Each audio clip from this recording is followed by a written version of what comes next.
Welcome back, everybody.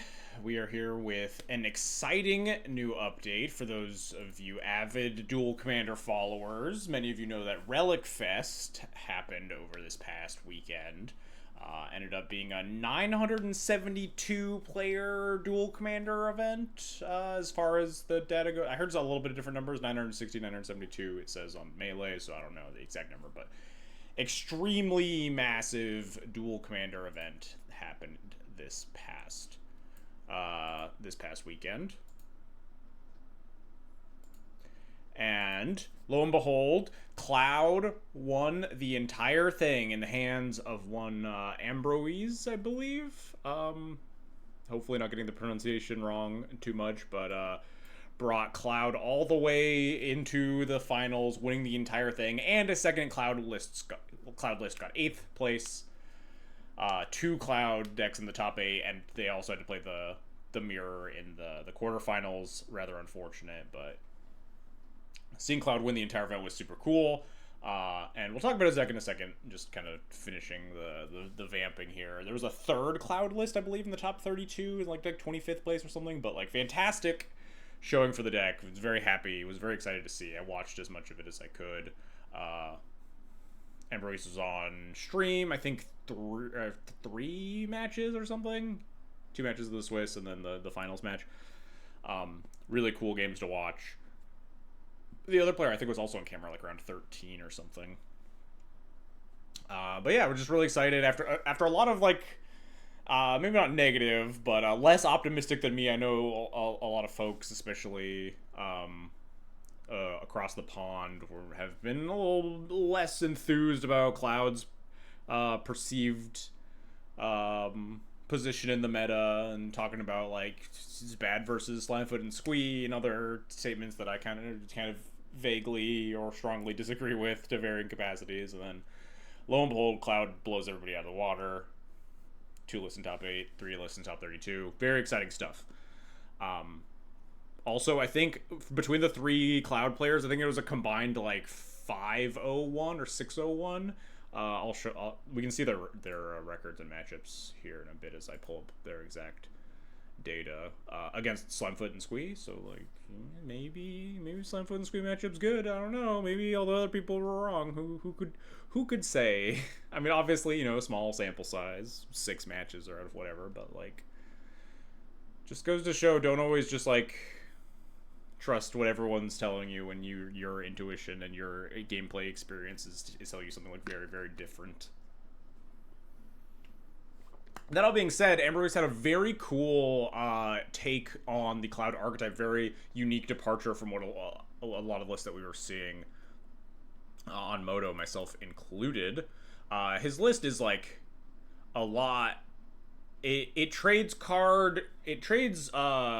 efficiency for card quality in a way that I have always been like keen on trying, but never really pulled the trigger on. I was feeling a lot of like, for lack of a better word, complacency about Cloud lists in terms of like deeper deck innovations. Just because I thought the deck was performing really well, and I didn't really, don't reinvent the wheel and all that. But this was a thought that I always had, is like, what if you just kind of gutted all the stuff that like made Cloud like a Skull Clamp bot deck, and just put in like efficient white cards at like the 2 to 3 slot on the curve, and just use Cloud like, if you need to refuel, you can Cloud Skull Clamp draw 4. If you need to like grab specific tools like GTA or Formalware or a sword, you always still can. But like, it's less a Cloud deck and more like a mono white hate bear deck with Cloud at the helm.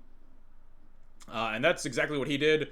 It's just like, it's a lot fatter, and a lot less ones, a lot more twos and threes here. We see like a bunch of hate bears: Anointed Peacekeeper, Archon, Elite Spellbinder, Big Thalia, Aven Interrupter, Sanctifier Invec, Little Thalia, Remorseful Cleric, Aethersworn Canonist. Just like a lot meatier, a lot more like interactive, based on like getting cards on the board, and a lot worse at like utilizing cheap creatures to pair with your equipment. It's more just like a beefy 2 to 3 mana stuff, which also obviously he's playing a lot more creatures, a lot less like interaction too, or I shouldn't say interaction, because like the hate bears are kind of interaction in their own way, but a lot less just like straight up in a removal. He's playing like, I think my lists usually trend around 30 creatures ish. He's got 37 in here, so there's a lot more like playing to the board and interacting in that respect. Slimming down on some of the removal spells. He doesn't have the other portable hole. I forget the name. A few other notable omissions like that, and we can talk about them more as we go on and play the deck. But I'm very excited to try this. This was just not something that I had ever like put in the time to really drill down on a list that looked something like this that I kind of wanted to try, and I'm really happy to see his success, and I'm excited to like try out this very, very different, unique twist on the archetype and see how it goes. With that being said, let's just fire it off, and I'm sure we'll bounce back and forth between talking a little bit about Relic Fest and looking at the results of everybody while we play some matches, but I want to make sure that we can wrap up in a timely fashion, because we didn't even finish the league last week, right? No, it was it 2 weeks ago that we didn't? Yeah. The 2 weeks ago stream, because it took forever, and I had like a long vamping period at the start of the stream. Last week was Storm.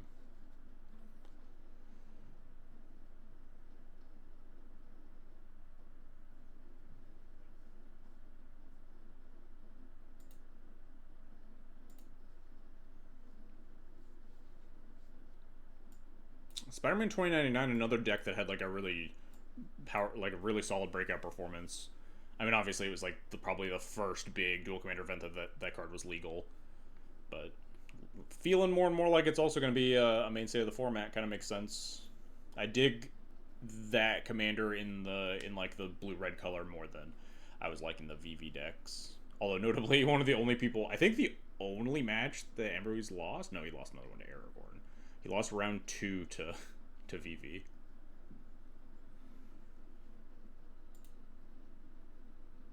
All right, and right off the bat, we get to do a simulation of the finals. Cloud versus Aragorn here.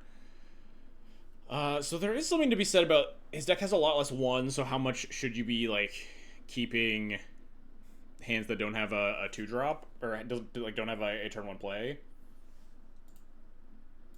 Notably, a lot less one still means like 1, 2, 3, 4, 5, 6, 7, 8, 9, 10, 11, 12.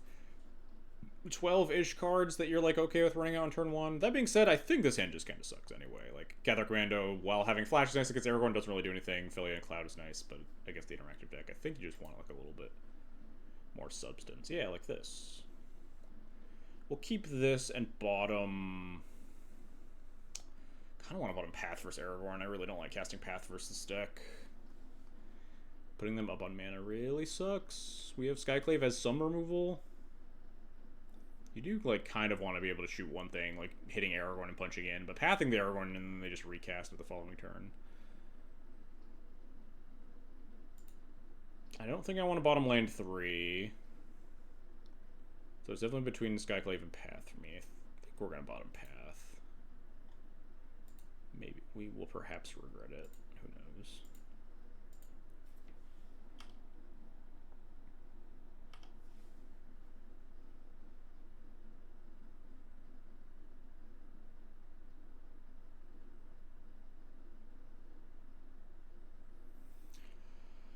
I think on the play, I'm almost always jamming Cloud on turn 2 on the into Aragorn open mana. There's like 6 or I think about 6 cards that can like punish you. Are we pendinging my Soul Claim? That's tragic.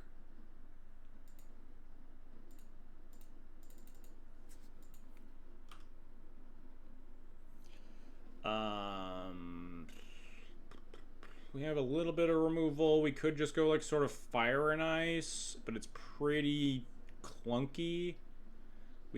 We could just play. We could just like. I don't think Forborn is very good right now. I think it kind of wants to be like Sword or GTA or something.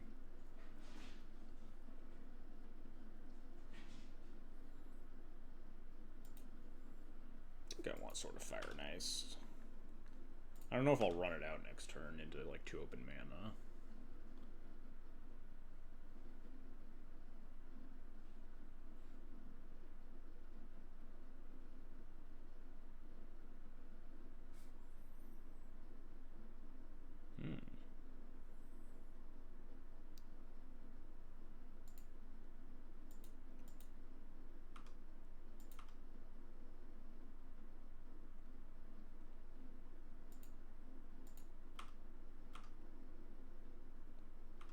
makes me not sure what to do, because like playing sword is nice here from a mana efficiency perspective. Playing Helltrooper is nice in terms of like it threatens an automatic equip with sword if it's in play. I have to imagine that my creature is not going to either enter the battlefield or remain on the battlefield till the end of the turn.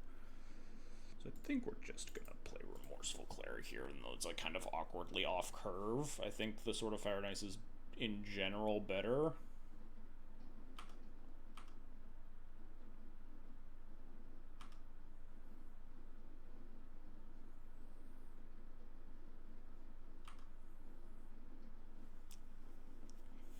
We're just gonna get like Fury or something. Maybe I should have played something more threatening.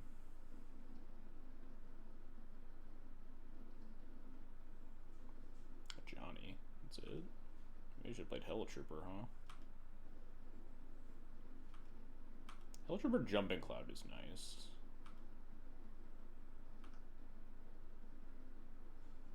Yeah, see, that's the rub of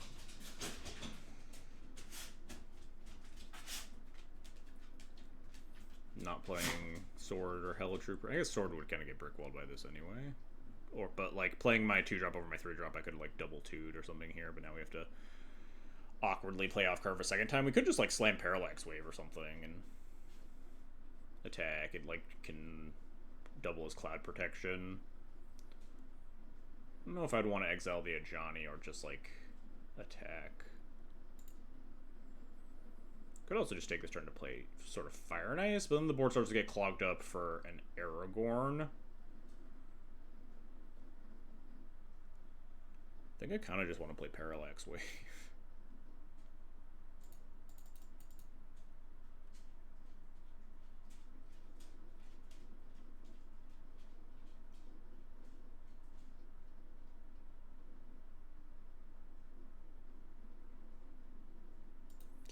I don't think I'm exiling these. I think I'm just kind of using it to contest the board while attacking with Remorseful Cleric and protect my creatures from removal.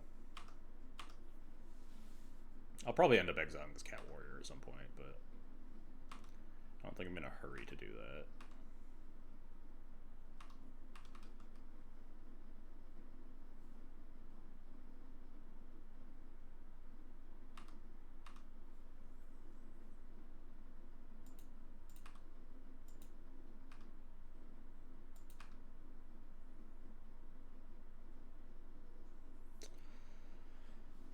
Cards in hand. Nice. Might just be Skyclave Helltrooper, honestly. Skyclave the Ajani. Meaning that if it dies, then we can, like, kill the illusion. And then we can kill the Cat Warrior and start attacking more. Hey, what's up, okay? It's going pretty good.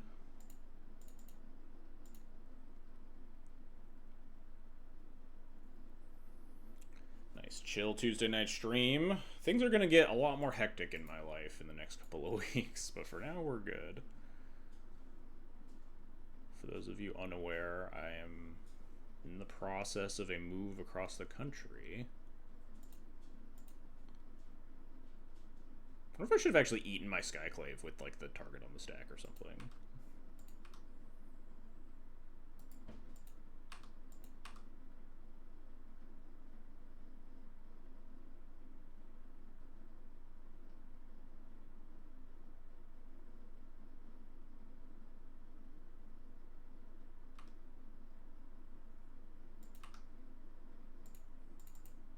I think I'm fine running this Helltrooper into a counter spell if they have it. And we're pretty insulated versus not a counter spell.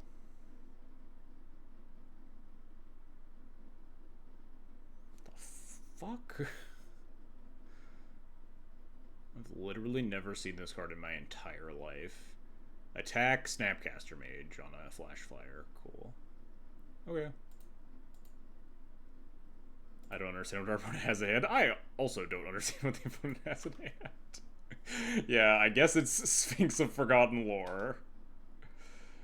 I suppose I will not let them attack with this, huh? I can obviously like, counter trigger with Remorseful Cleric if I really want to, but rather have all my shit in play and just attack them to death. Yoink.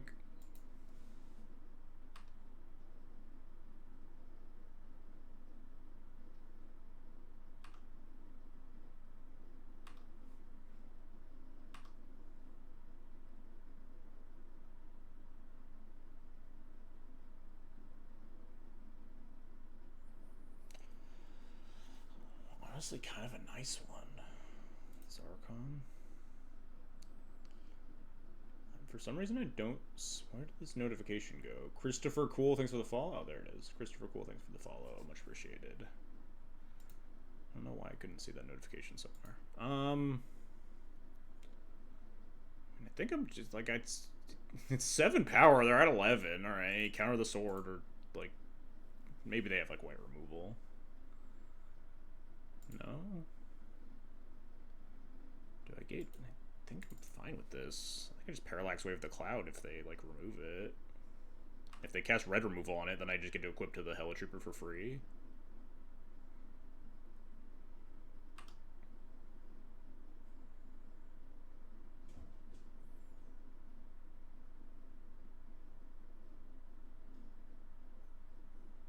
Solitude, eh? That's completely fine. Feels like you're just super dead. Do I exile my Cloud? I just don't think it matters, right? They're taking 2, 3, 4, 5, 6, 7, 8, 9. I could put them to 1. I'm just gonna shoot the Solitude instead, though.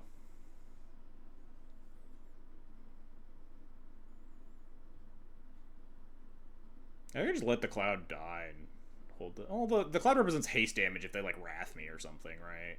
But it also represents a blocker, but I guess it doesn't because there's a sword.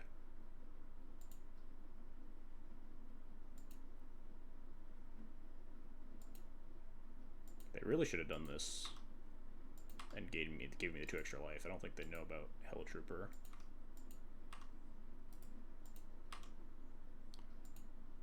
This jumps my Skyclave.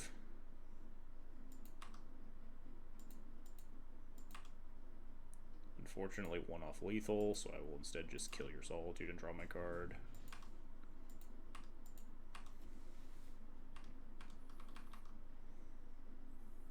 So even if they have, like, Fury here, Cloud goes and gets... Well, A, they can't kill the Helltrooper. And B, Cloud can get boots, equip sword, attack through red and blue creatures and kill them. I have no idea what's going on in their hand. They've just, like, put up exceptionally limp resistance.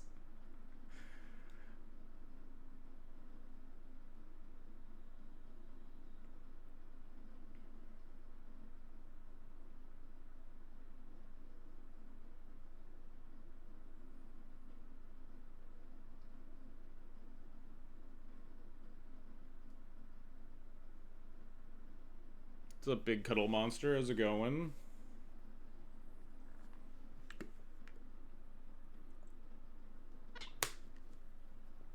We haven't done anything like particularly exciting. I mean, we have this Remorseful Cleric, but it's just been a 2-1 flyer for 2. We haven't done any like cool Hate Bear stuff. It's mostly been like just a real stock Cloud match with nothing happening. 4 mana.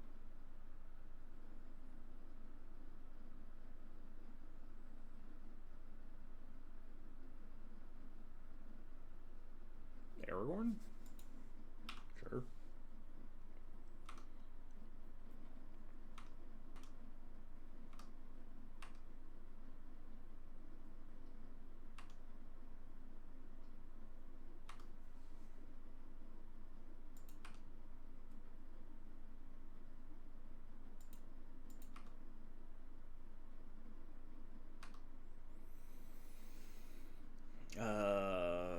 Jeez, I really don't think it matters. I mean, I guess Masterwork gives me a 3 mana way to have 2 lethal attackers versus a single Tundra.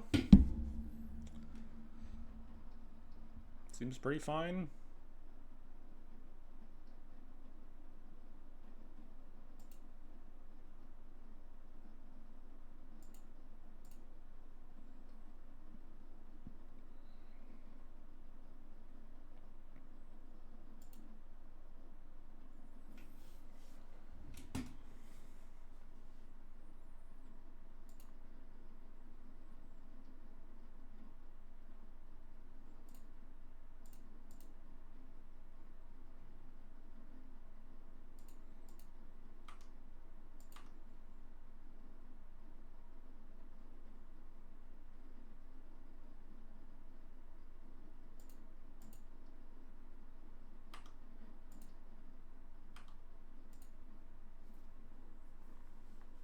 And they died. Alright. Real weird looking game, but we take those, I guess.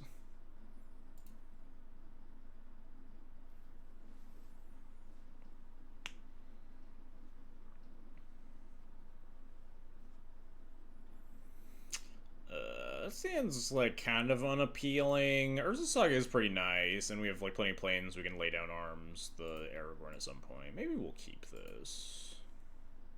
This is maybe loose.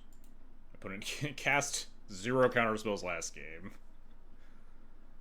They'll just like play a 1-drop here and make me feel smart for keep or not. All right, that's fine too. Never mind. I'm a genius. I always knew Esper Sentinel was on top. Esper Sentinel's a homie. No fetch surveil.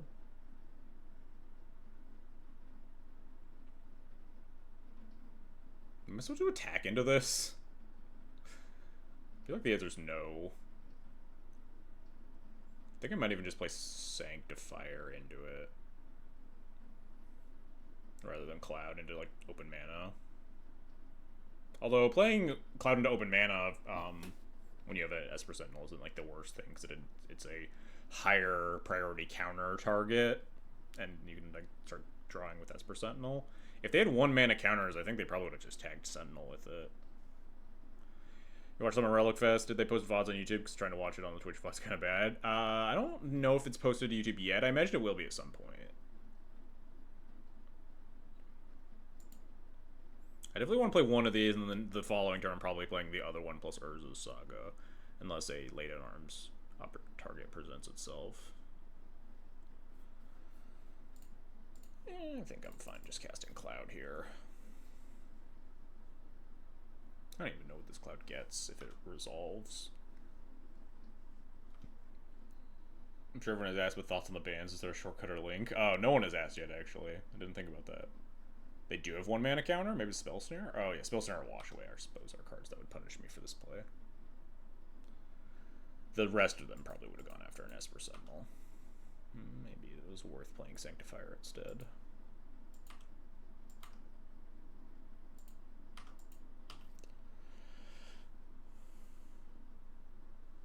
Before you gather, they'll be on Jay's YouTube.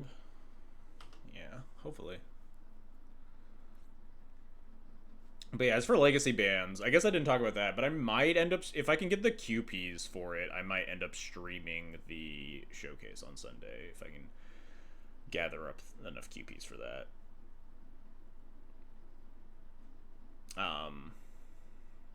But it's definitely more interesting. I don't know if Temio necessarily needs a ban. I think the format would definitely be better without the One Ring, though. But I understand that they didn't want to completely upend the entire format with, like, 4 bans right before Eternal Weekend still.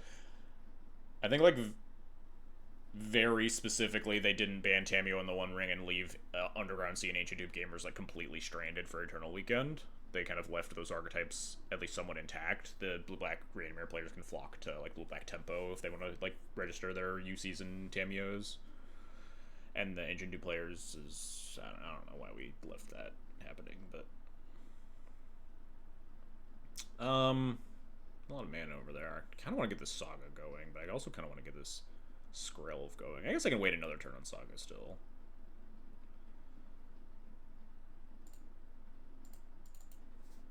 Maybe I was supposed to play Skrelv first. Maybe it's the better card to resolve.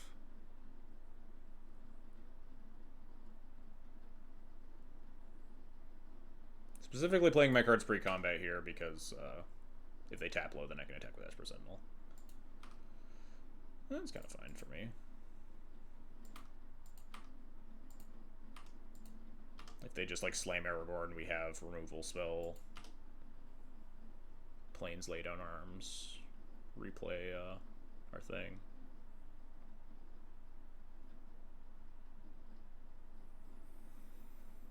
Yeah, that makes sense, huh? Do I want to replay Cloud again? I could just tech edge them off of red and play. It's actually kind of tempting. Pondering how Entomb got the banned. Wait, sorry. I am pondering how Entomb got other cards on the ban list because of Reanimator. Could those get unbanned? Yeah, I think at some point yes, but I think again similar to like why they didn't ban Tamio in Legacy. I think they watch out for the Sphinx. True, we're gonna tech edge the pre-combat. I think they didn't want to unban cards because they didn't want to accidentally like leave a weird blue-black like scam deck in existence and just like it be miserable if they're like, oh, all right, we banned Tomb, it's finally gone forever, but also we unbanned Grief or Troll, and suddenly like the blue-black tempo deck that is also reanimating a giant creature like still exists and is really annoying. But I wouldn't be surprised to see Troll unbanned. I hope Grief doesn't get unbanned because that card just kind of is fucking horrible vibes. But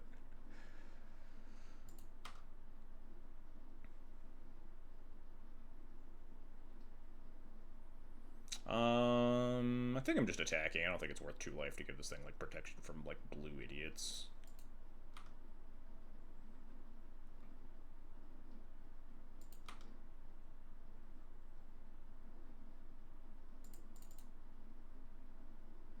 Maybe they'll just like counter this too. Exile your Bolt, gotcha.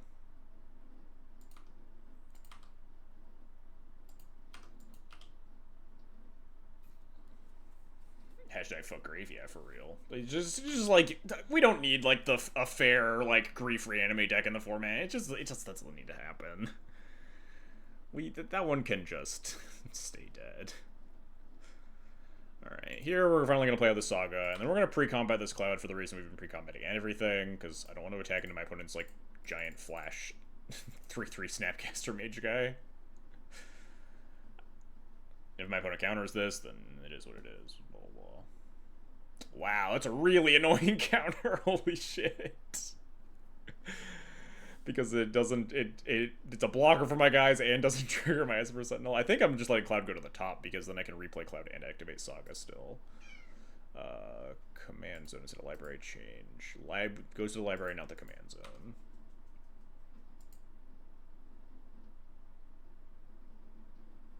I guess it will be awkward if they have red source and they slam Aragorn next turn. It'll be kind of annoying to punch through all that. There might be some, like, Cloud sequence that can get through.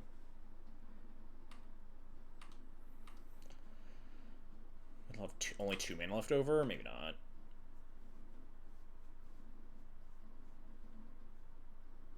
Nice. Looks like we actually did take them off of red, potentially.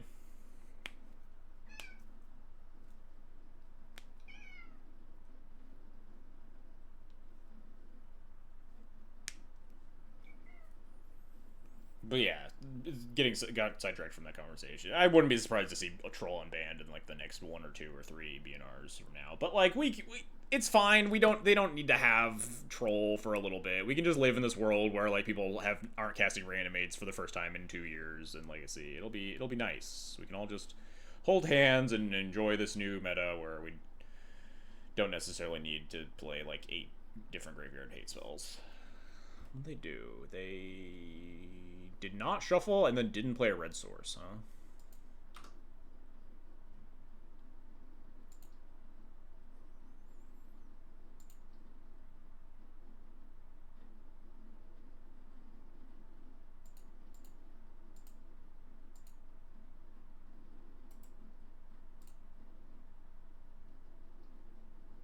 I can like counter this. It's kind of fun. This one is going back to the command zone instead of the library. It doesn't really matter.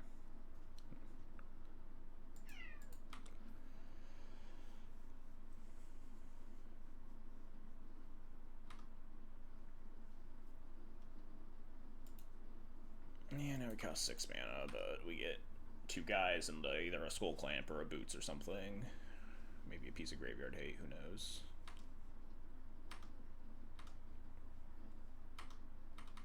Possible they just like kept the counterspell off the Ponder.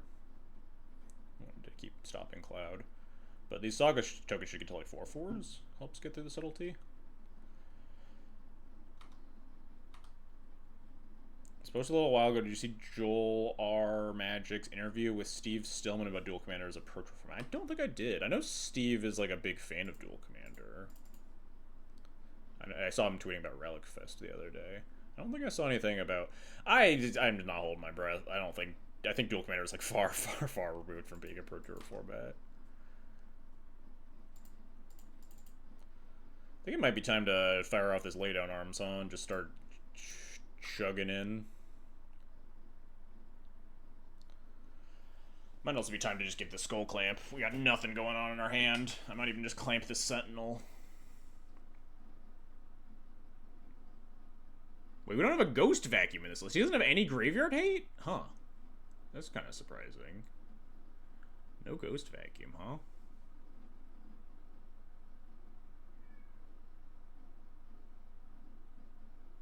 Yeah, for no other reason than, yeah, for no other reason than Legacy not being a Pro Tour format, Duel Commander, I think, is in a similar vein. Alright, my opponent has 900 mana. Only 2 cards in hand.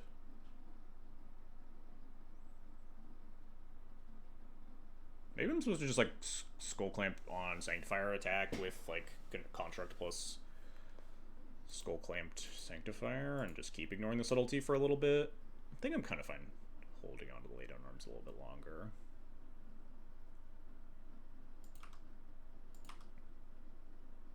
Well, it's kind of an issue that if I target Aragorn, my opponent will just have the mana to recast Aragorn pretty easily as soon as they find red.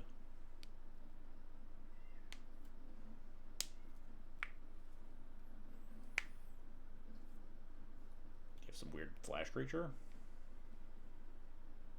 Sink into Stupor on my Skull Clamp. That's a little unfortunate.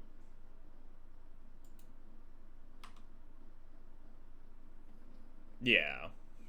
There's no reason for them to support. Like, if they were allowing Duel Commander as a Pro Tour format, there's no reason they wouldn't put up, like, Legacy or whatever. My Sanctifier is dead. I was thinking they didn't have very many instant speed ways to, like, take the Skull Clamp specifically off the board.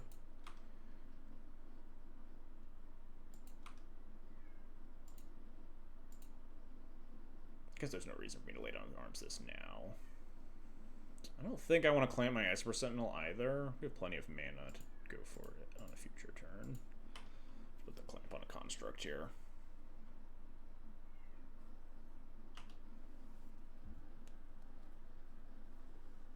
There's the red source. I appreciate the 8th place Cloudless honesty about just jamming cards in deck for Relic Fest. Oh, yeah, I forgot to mention that. That was really funny. I was going to shout them out.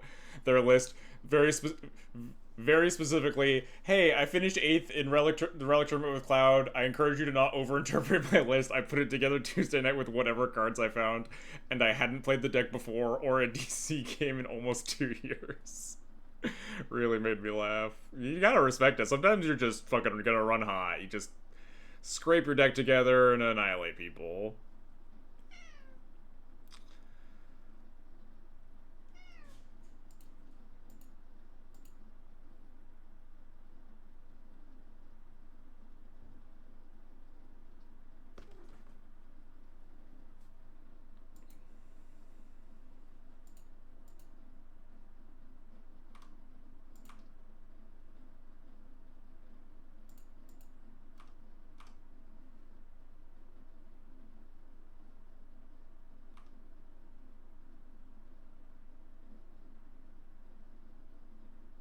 Get some sort of, like, removal? Nope. Alright, cool.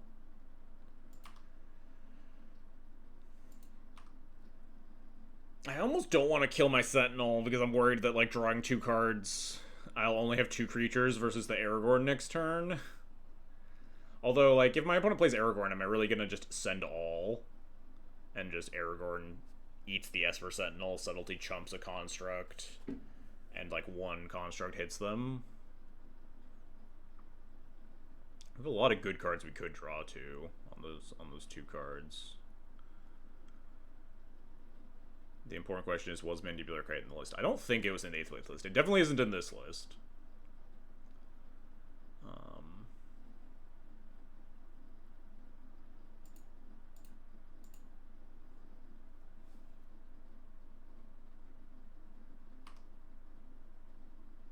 I guess it does. Oh, fuck me. Does make my construct smaller, notably. Didn't really think about that.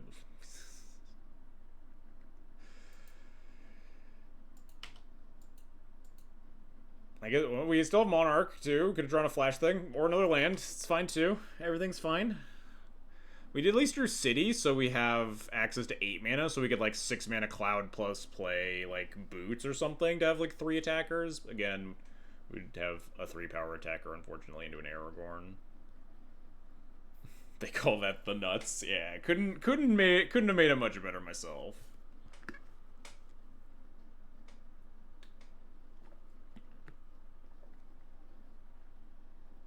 There's a 1K team trios in Denver with Duel Commander Modern Standard in December. That's pretty cool. I'm moving out to the Seattle area in December, and I hear that there is basically no Duel Commander out there, and everyone plays Canlander, so I don't know what my future plans hold. What was my opponent trying to cast? Have we drawn Skrelv plus Sentinel on our 11 cards in starting hand? Yes. I kept Lay Down Arms, Sanctifier. Oh, draw 3, huh? That's pretty good. I mean, you're at 5, though. Is that pretty good? I feel like they wanted to kind of slam the door shut with Aragorn. Now they're in some danger.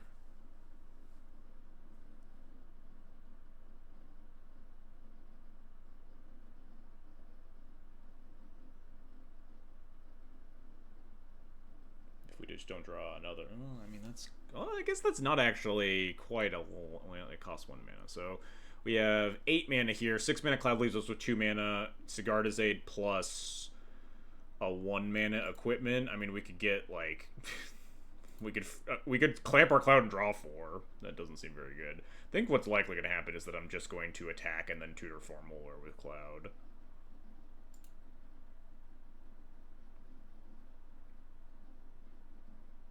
I'm just gonna 7 mana Cloud for Formalware and play Sigarda's Aid.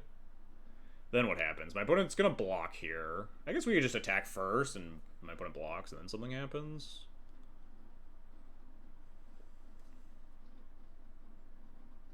D&T is a real deck in Canlander. I know so little about Canlander.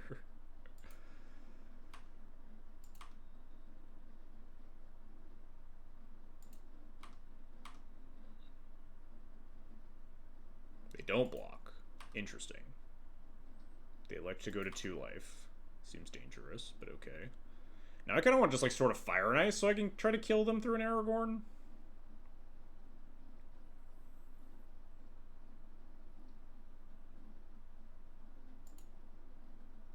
I guess we'll see if this... I don't think they have anything that can counter it.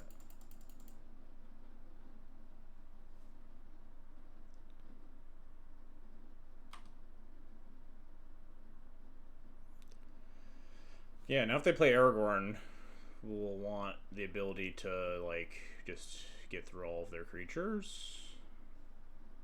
Sort of Fireness doesn't seem as exciting anymore. Or, pre-Reformalware. Kind of expected them to trade there, but maybe they really didn't want me to draw 2. I almost want to draw 4 here. Versus 3 cards in hand. But I think keeping more bodies in play is probably fine.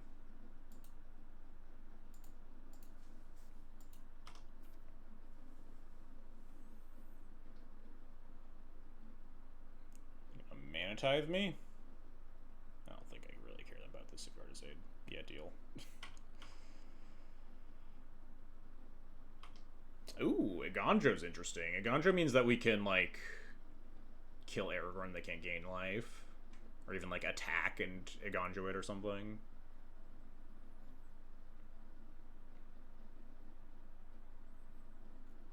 If my Sword of Fire and Ice plan doesn't work out, then we can at least prevent them from gaining life for another turn.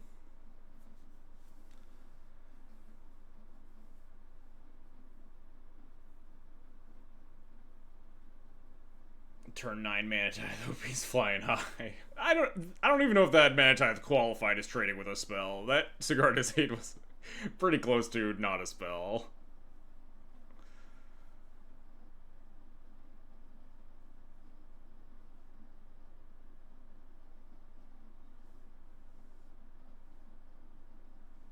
Aragorn? You need 1 more mana? Aragorn? Do they have, like, Solitude or Plow here to not die? Force of Negation? Ooh, did that do anything? Helping Hand. Creature, mana value 3 or less. Esper Sentinel, Sanctifier, also comes with tap notably, and Skrelv. I mean, we could, like, Helping Hand and Esper Sentinel, so if my opponent has Source of Plowshares, we draw a card. It also buffs the construct up to being a 4/2.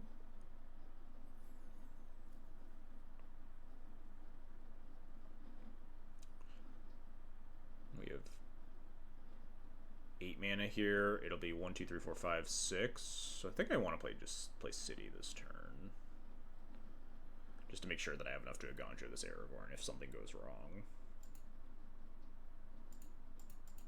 Oh wait, hang on. All that talk, and I didn't do the thing that I wanted to do first.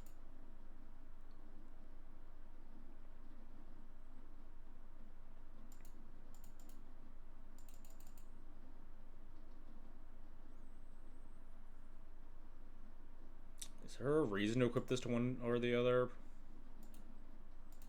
I mean, I guess Cloud gets recast again.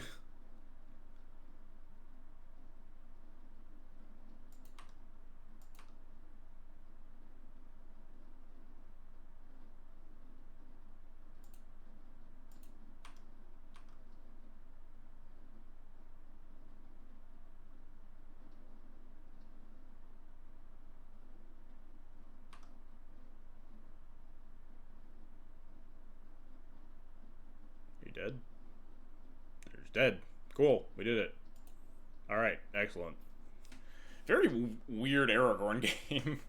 I guess that game 2 played out like kind of normally. They cast a bunch of counter spells, and I feel like the turn that they slammed the Lorien revealed, maybe their hand was just like complete garbage and they were really digging for more answers, but I feel like if they had slammed Aragorn that turn to try to get like the life gain train going, that they would have been in a better spot. But it did not work out for them. Can we take those? We didn't really do anything uniquely Ambroise with this list, or with that match though, right? That was just like Esper Sentinel, Urza's Saga, Cloud, sort of Fire and Ice, Skull Clamp stuff. But yeah, I posted the deck on Stream Decker and Flex Slot. It's literally just a carbon copy of his list.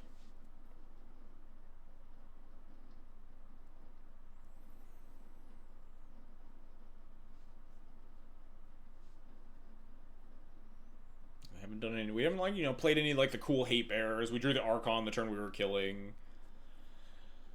No like big Thalia or anything.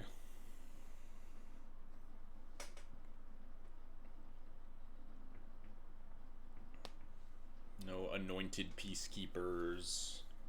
Yeah, I mean, I guess we had the Sanctifier in deck, which is like fine. That card is like just pretty debatably playable. It's like a nice tech piece for like Deadpool, Slimefoot, Rogak, Storm, some Reanimator decks. It's like pretty reasonable 2-drop. What do you think of the 1-drop Momo with Flying and Vigilance that gets value on the way out? I think that card is probably unplayable in Cloud, but in Felia it probably shows up. I'll probably end up streaming Felia sometime after the Avatar release. It's got so many cool cards, you just want to like take it for a test drive. Even though it's just like, you know in the back of your mind, it's like, Cloud's just the better deck, but like Felia's got the coolness factor. You do like cool shit. Deadpool Moto? No, and I don't think it will ever be. Why does Felia always get to eat? We're starving. We're starving over here with our first place in our 972 person event. Give us some more stuff, Wizards. Did Cloud get anything in Avatar? I don't think it did, right? People were like talking about the kite, and it was like, wow, if this kite was like slightly more playable at all and not like just really, really bad, then maybe. Yeah, I don't think Cloud got any cards with Avatar. I think Felia got like 2 or 3. Like every set. It's a lot easier to print cards that are good when they enter the battlefield than it's good like to print specifically equipment that are like as power like on par with Skull Clamp and swords and Jite and formal wear. Well, because those are the cards that really like Shape Cloud, or like just like a really, really efficient hate bear of some kind, which WotC does seem to be allergic to printing in the color white. Exceptionally frustrating soapbox moment of like, why Avatar is like pretty good hate bears in red, black, and blue. Just like, can we just like print one of these like for white maybe? I don't know. Just we could go back to printing cards that help prevent your opponent from assembling their like combos and stuff in white maybe. We could play cards. We could play hate bears that aren't printed from 2013 or earlier in these formats. We could play a card better than like Spirit of the Labyrinth or Thalia or Ethersworn Canonist in like this, printed in like this decade maybe. I don't know. Just spitballing. Food for thought. WotC, if you're listening. No, graveyard hate card better than like Containment Priest? I don't know, maybe.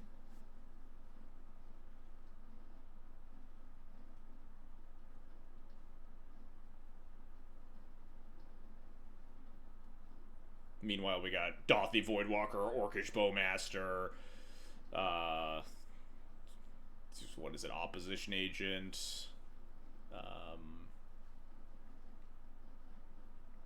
They've heard of some good ones recently. Have they? We're talking about the same. We're talking about white cards, right? Like white, like 2-drop hate bears.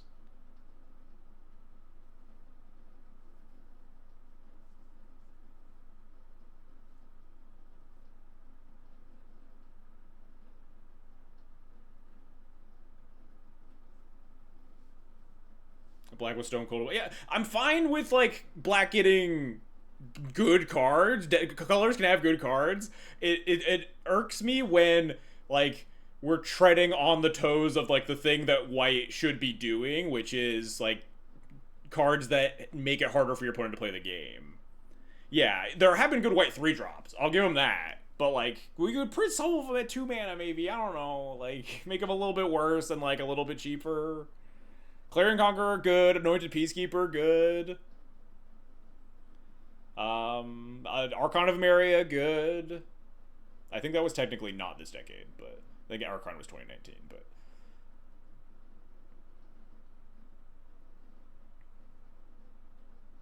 We could just print a card better at 2 mana than, like, cards that were printed over a decade ago. Spirit of Labyrinth, Thalia, Ethersworn Canonist, Containment Priest, like... Let me try to interact with my opponent on the first 2 turns of the game in white.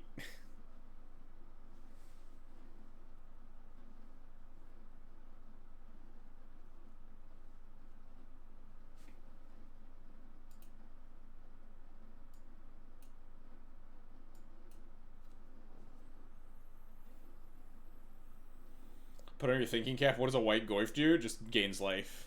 It's just like 1 in a white Tarmogoyf text, and instead of Pyrogoyf, it's just like you gain life equal to its power on ETB. Would that be good?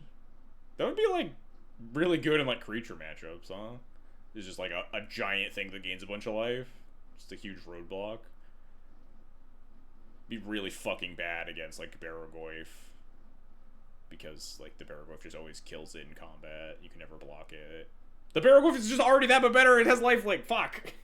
I guess Barrogoyf's 3 mana. Samurai of the Pale Curtain. I don't know if I'd go as far as to compare Samurai of the Pale Curtain to Dothy. I'd compare like Containment Priest or better yet, the card that's in our deck. What's it? Oh, this one. Yeah, Sanctifier Invec. Like the fact that Sanctifier Invec and Dothy Voidwalker printed in the same set is really frustrating.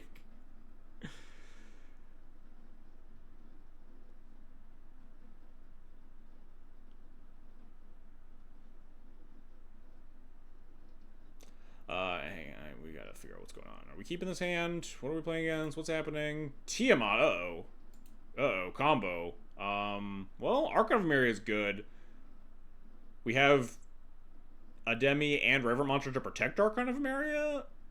I think this hand's okay. It's not great. Also, notably, Archon doesn't, like, win the game against Tiamat. Because they can, like, slowly piecemeal the stuff out, and you're not really going to be able to attack into it very easily. I guess we have sort of Fire and Ice, but... if we get a white Goyf, it will cost 1 white and not check the opponent's graveyard. Exile non-land permanent based on its power with vigilance 2 white. That feels like really good, right? That feels like really busted. That would be like 4 mana at that point. For like Skyclaving based on power and toughness with no downside at like an easier mana cost than Skyclave. It's like really nuts. It's also like really fucked up when you formal wear it. Anyway, are we keeping this on the draw? Our deck has a ton of hate bears, notably, so it's not the worst idea to mulligan aggressively here. I think I'm okay keeping, though. Maybe this is dumb, but, like, Archon is really good if we don't just, like, get flashed on turn 2 or whatever. Alright, not exciting.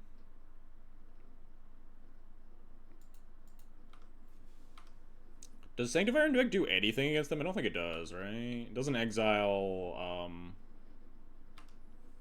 because it doesn't exile Rector.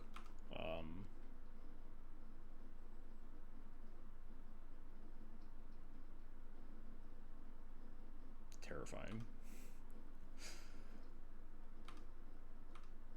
Draw one of them hate bears, maybe? At 2 mana, perhaps?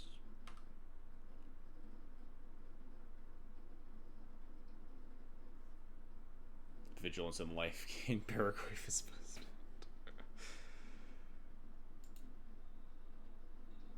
Alright, what's going on here?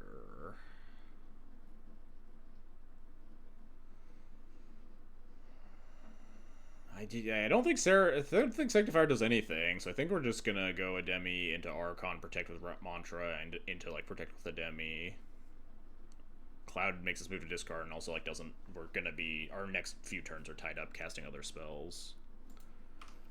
I mean, I think if they just have like Rector Flash or whatever, we just die and that's our life, but kind of hard for our deck to beat Rector Flash. What's Ademi's name in paper? The Spectacular, no, not the, I think it's just Spectacular Spider-Man. No land, huge. Maybe they'll counter this for no reason. Does this deck like have? I don't remember. We played against this like 3 or 4 weeks ago or something. I mean, there's no way that I don't just jam the Archon Ephemeria here. Just kind of bad news. I guess if it does get countered, we do actually have with this Crystal Vein, we have the ability to formal wear it next turn. Not nothing. I guess we'll attack, huh?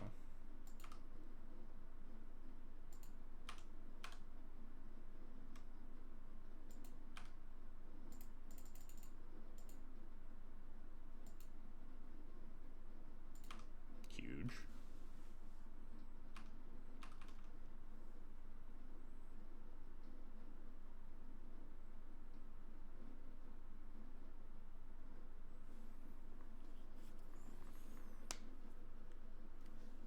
Notably, we are restricted to 1 spell per turn now, so we can't, like, cloud for an equipment and play the equipment or whatever.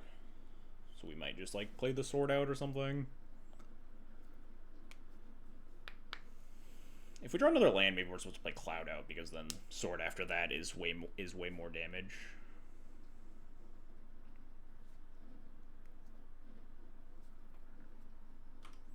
No land again, huge. Things we love to see.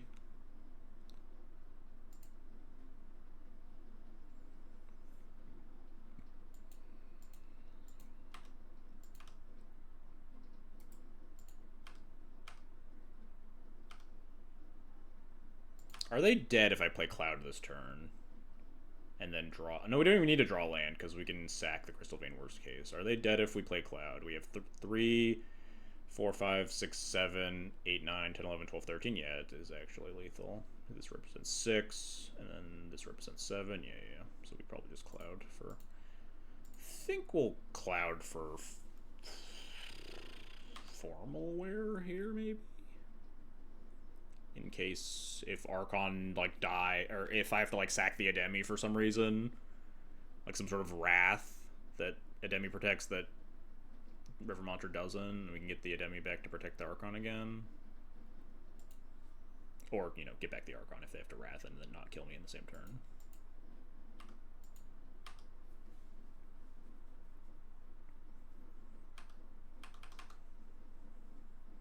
I guess we do have to be careful, like, fully tapping out.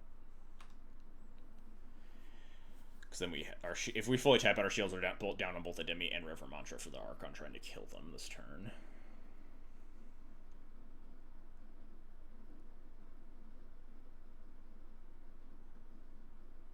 Might be safer to just hit them for 7 and then presume that they probably can't win after that. But we could always just draw land and then have the Ademi up. Hey, they just die. Cool. Well, I can't say we won that game more than our opponent lost that game via not hitting. I imagine their hand was probably just had to be like Flash Erector and Wishclaw on 2 lands, right? And just like, okay, this is a turn 3 if I find a land. And then instead they missed on lands a few turns and then died to the Hate Bear.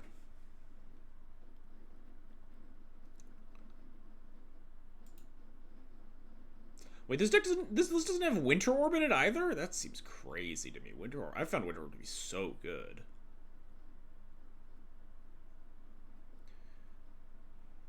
Again, no 2-drops. No 2-drop Hate Bears, but like Peacekeeper Archon. I think we just keep these. Maybe I was supposed to board into Thalia. I didn't really think about that, huh? I'm so used to just always playing Cloud, but maybe I'm supposed to board into Thalia against Tiamat, huh? And just be like a Hate Bears deck through and through. That would definitely make me feel more comfortable keeping this hand if I had a Thalia to play on turn 2. I'll probably do that for game 3.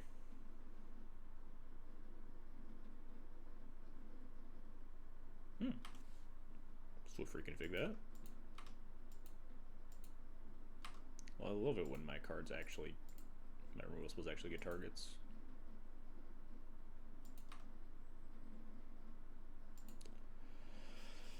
Alright, so Sid kind of sucks. We did not hit a land. Really sucks. We could always hit the land next turn. Fingers crossed.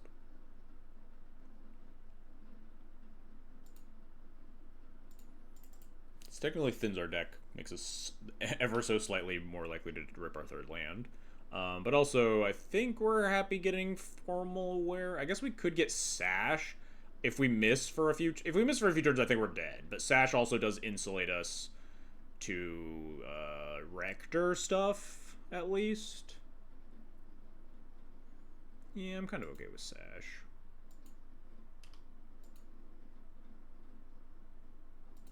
Like I said before, the Archon stuff isn't like guaranteed to stop the combo. So if we have like Archon backed up with like a Sash to stop like the Rector slow piecemeal out Tiamat into giant things that we can't beat. Scary. Hopefully we will just draw a land and slam our... I think we slam Archon, probably.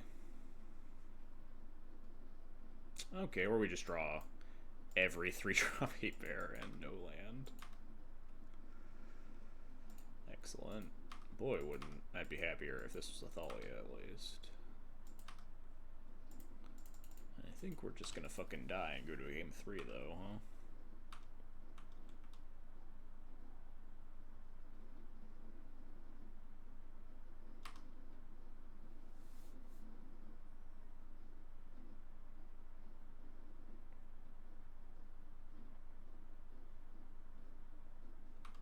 Alright, not dead.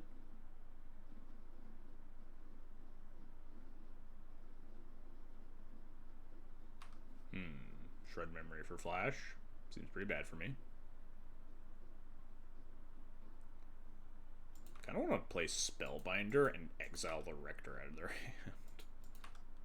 After we rip this land, of course. God fucking damn it. Yeah, okay. We'll just die because we missed our land drop. For like 4 draw steps or something. No lands in our 42 land deck after like our flood out versus Aragorn. This is fine. It's fine. It's fine. Got game 3.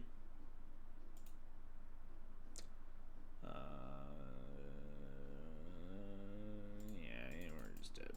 Cast my spell and die.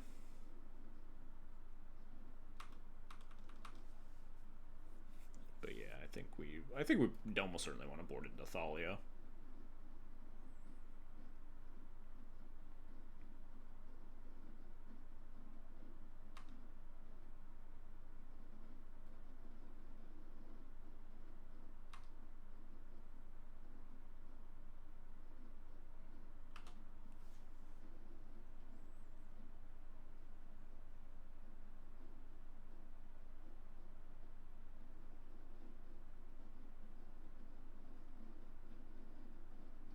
Let's see their dragons.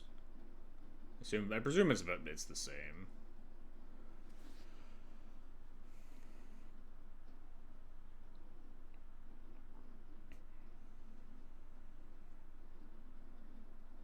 Yeah. Dromoka for protection, and you just terror Stormscale, kill them. Yeah, alright, cool.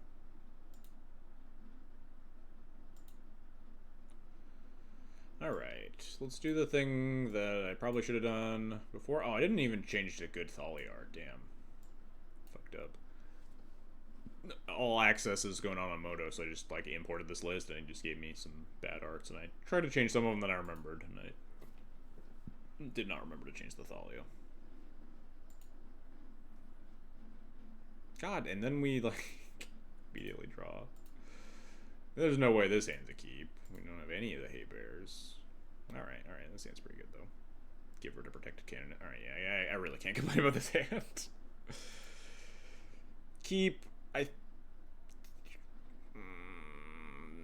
really want all my lands.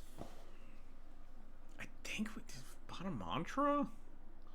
Maybe it's bottom Sun Pearl Kirin. I think we have enough clock. Sun Pearl Kirin is technically a protection, but it's like pretty expensive. We're probably going to want to jam it for like clock anyway. River Mantra is a free layer of protection. This is kind of an oddball card. Very curious to see it in the deck. I don't know. We're on 6 though. We don't have card advantage. We're on a cloud, so maybe the River Mantra is like kind of coping. We'll have like Thalia Canonist. And Thalia makes the mantra worse.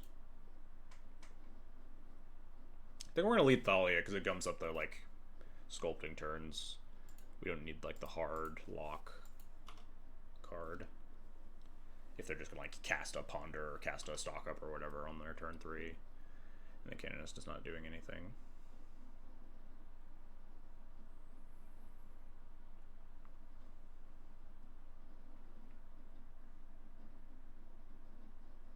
Actual command pivot. Yeah, this deck is definitely built to pivot between Cloud and Thalia.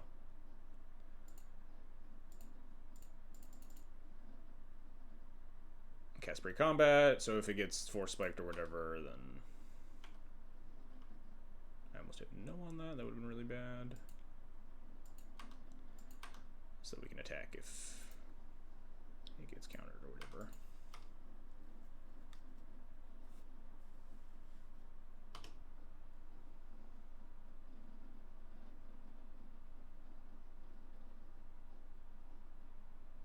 We should get turn 2 flash killed here. Great, alright. Force spike your turn 2 play into flash kill you. Sure, alright. Yeah. Then that'll happen sometimes.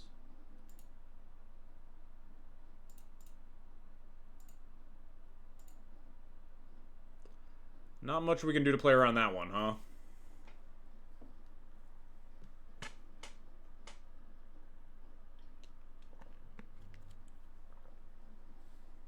He doesn't even have Mana Tithe in this list. I was thinking about cards that could have actually stopped that. He's got a lot of weird, notable omissions here, huh? Mana Tithe, Winter Orb, Ghost Vacuum.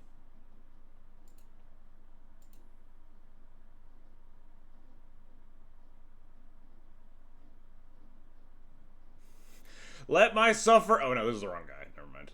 Thought it was the same fucking matchup. This is the other giant dragon. Opponent just played better. Yeah, clearly. I was deftly outplayed. I think I'm keeping this on the draw.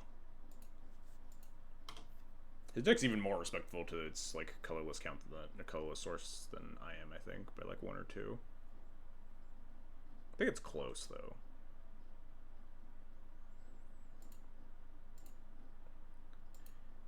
Always had it, never didn't have it.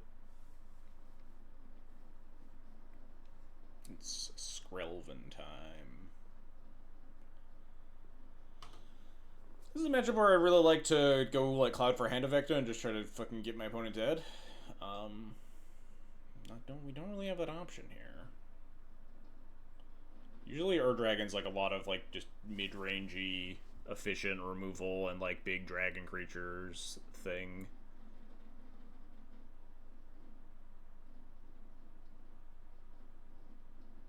Like, what am I clouding for if I play Cloud here? Formalware maybe?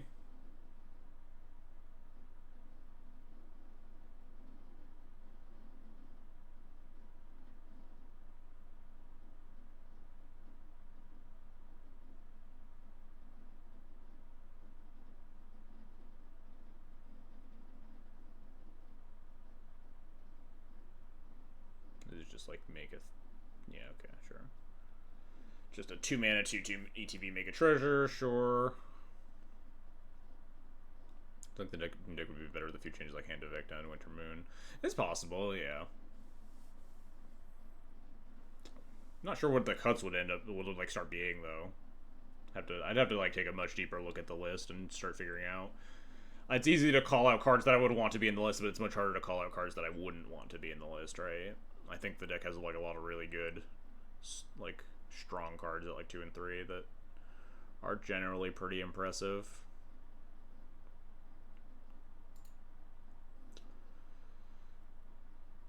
But I do think people are sleeping on Hand of Vecna. That 25th, shout out to that person in 25th who was playing Hand of Vecna. I think the card is like genuinely very big, and like this deck is extremely respectful towards.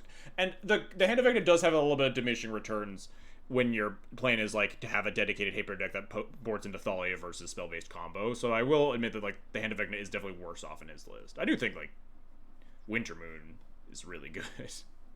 I don't know why. I think I would just always want that in the list. I think I'm just playing Cloud here. This Hand of Vecna might, or this Sanctifier and Vec might end up being like Solitude Pitch Fodder off Recruiter of the Guard if that happens. We could just make this like a Skull Clamp, draw cards, Dust Bowl my opponent out of the game sort of game. I really don't know. Could just look like Jite, honestly. We have a Protected Cloud. But we already have like sort of Feast of Famine, which is gonna like wreck their shit pretty hard. Especially like sort of Feast of Famine Dust Bowl kind of a combo. Also kind of a non-bow, I guess, because we're sacking our lands. How does this game go badly for me? Giant creatures that I can't beat. I don't really have a plan. I guess it would be turn 3 like Recruiter for Solitude. Turn 4 I would be able to equip the Jite then. Yeah, I don't hate that.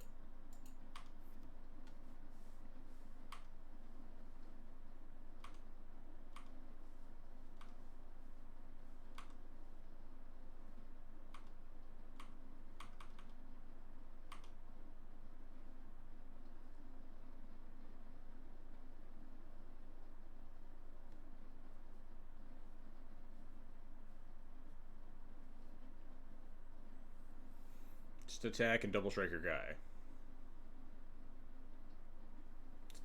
4-ball me. I believe in you, opponent.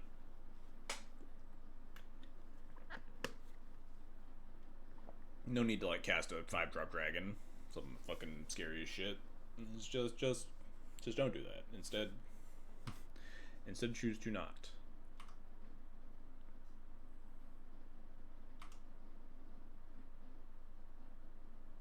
Okay, yeah, this is a lot more expected. Hit me for 2. And then, like, play some creature that gets in front of the cloud. Ur Dragon is this regular commander? I've seen Ur Dragon, like, mid-rangey decks before. They've got the fucking themed basics. They're ready. I respect the hell out of that one opponent.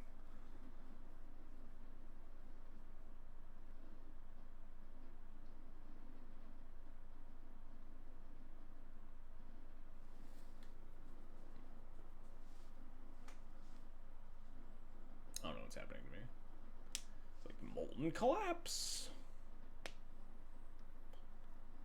Why don't we get themed basics? Because we have to play snow covereds for our On Thin Ice. Wait, do we have on? I assume we have On Thin Ice in this deck, right? Yeah, we have On Thin Ice. Okay. Demonic Tutor. That's a pretty fucking terrifying one. Not even the full art snow lands. I am auto imported this list, and full access gave me whatever these ones are. The Call Time Snow Plains. What do I have usually? Do I have the full arts? I don't even remember what my usual list is. I'm just so apathetic towards snow covered plains. I don't even know what my moto arts are.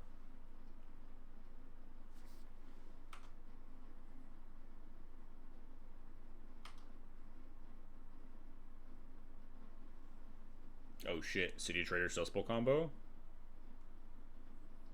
Oh shit, City Traders Upazawa's GT combo? I'm a little bit scared that they cast Demonic Tutor. How big is that thing that puts their dragon in play? It's like 6 mana, 6/6 or 7/7, right? What does it do on attack again? It just like draws you a bunch of cards, right?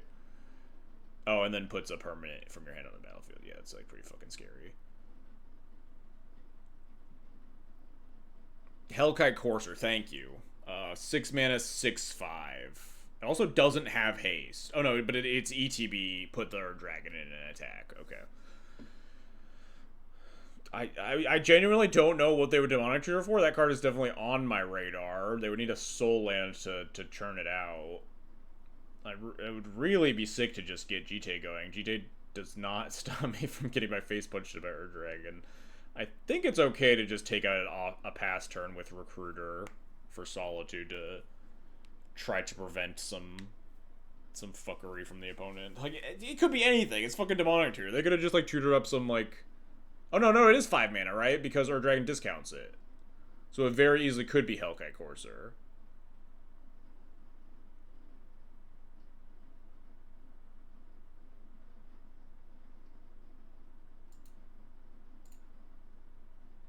I guess we'll attack for 2 first, huh?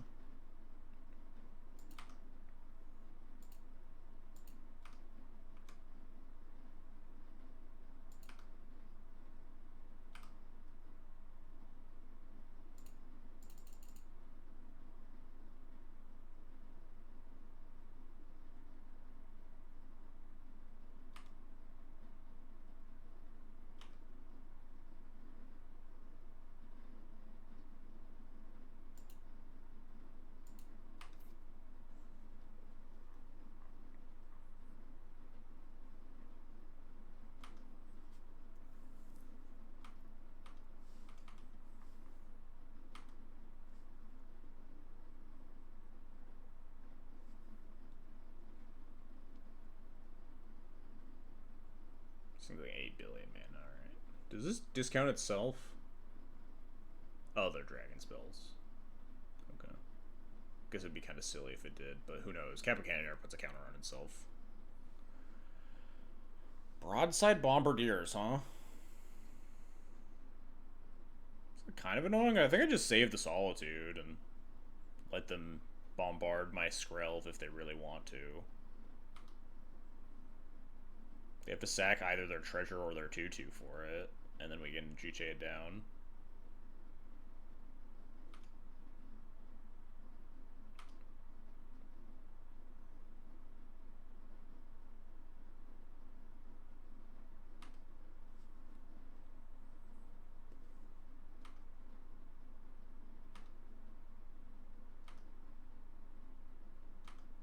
Just think it's a little scary if they have like 1 mana removal to pair with. Oh, they're just not activating Broadside Bombardiers. That's pretty cool for me. Kind of huge. Very odd, but we'll take it. Alright, can we do anything cool if we just like sort of Feast and Famine this Cloud and Mind Twist them? Discard 2 cards, untap our lands, Flash and Solitude, untap our lands again. Still die to the Hellkite Courser that they could have. They maybe just missed the land drop. Yeah, we're just gonna do the good old-fashioned GT.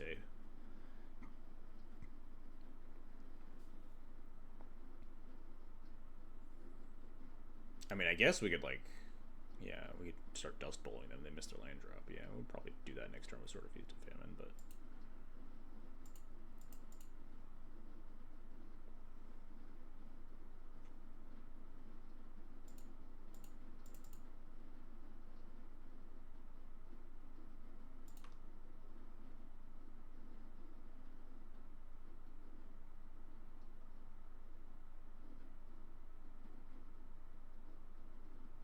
extremely weird that they just decided to do nothing with their Broadside Bombardiers. I can't imagine this 2/2 is very good.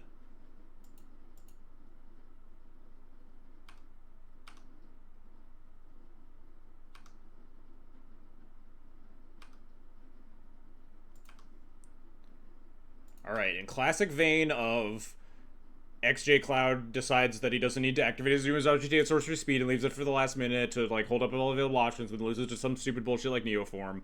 I am going to shoot this Broadside Bombardiers at sorcery speed and explicitly not shoot this Swashbuckler Extraordinary at sorcery speed because I don't think the 2 GD counters are worth it. We can beat a Neoform for a Hellkite Courser or whatever. I can't even Neoform into Hellkite Courser. It's not the Glorybringer situation, but like I think my 2 GD counters are more worth it than killing this thing, but I will kill this thing at sorcery speed in case there is just some weird fucking bullshit that I can't possibly fathom, because there always seems to be every time I opt not to do this. Of course, because I've opted to do this, I'm now going to get blown out by like some bullshit because I killed it. Only God knows what that is, but long-time channel viewers know how many times I've been fucked by going, I'll just kill it when they go to combat, it's fine. And been murdered by any number of Neoforms and whatever other bullshit of, like, they needed this creature in play to cast their spell for some reason, and who knows? I'm just gonna kill it. It's just dead now. We're fine.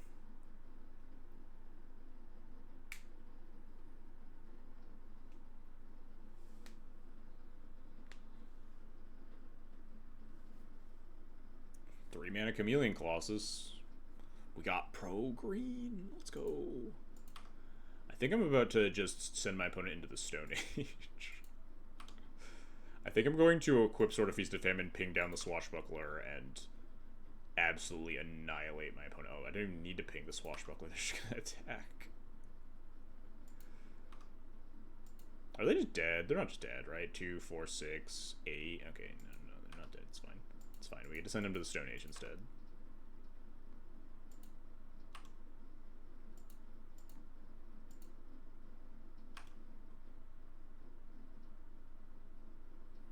One, 2, 3, 4, 5, 6. Unfortunately, we can't voice a victory to be ultra safe.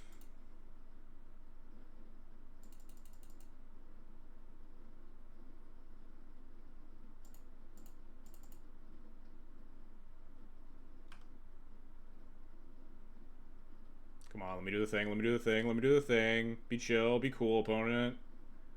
Let me untap and Dust Bowl you twice.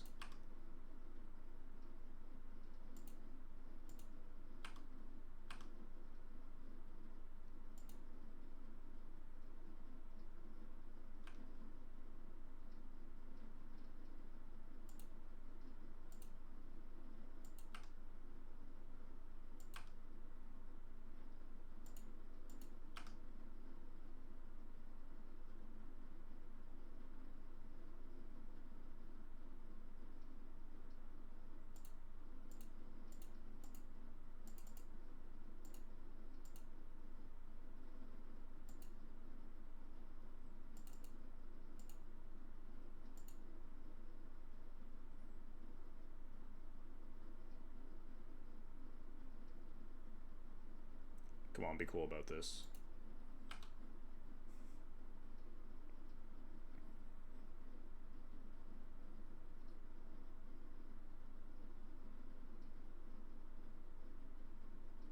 There's the Hellkite Courser. God, we're so smart.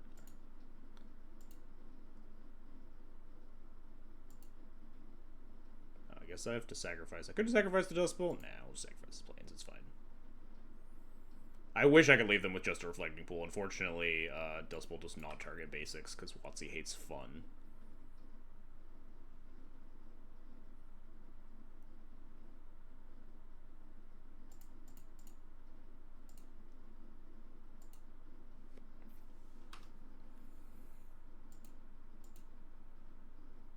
Not second to the City Traders to Dust Bowl. We can do that next turn if we want.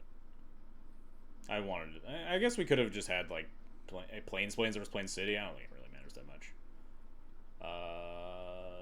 Did this thing die?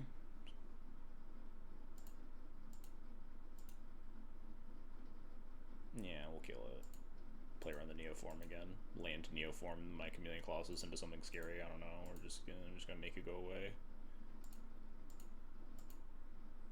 Just in case. Oh, I don't think you can say they hate fun for that one, to be honest. Well, you don't think Dust Bowl targeting basics would be a good time? Is that what you're saying? Yay, we did it. We won the game. At least our opponent was a good sport and let us do our fucking sick-ass double sort of Feast and Famine Dust Bowl thing. They still kind of liked fun back in Mask. Yeah, wasn't this like the same fucking set as Rishadenport? Clearly they liked fun.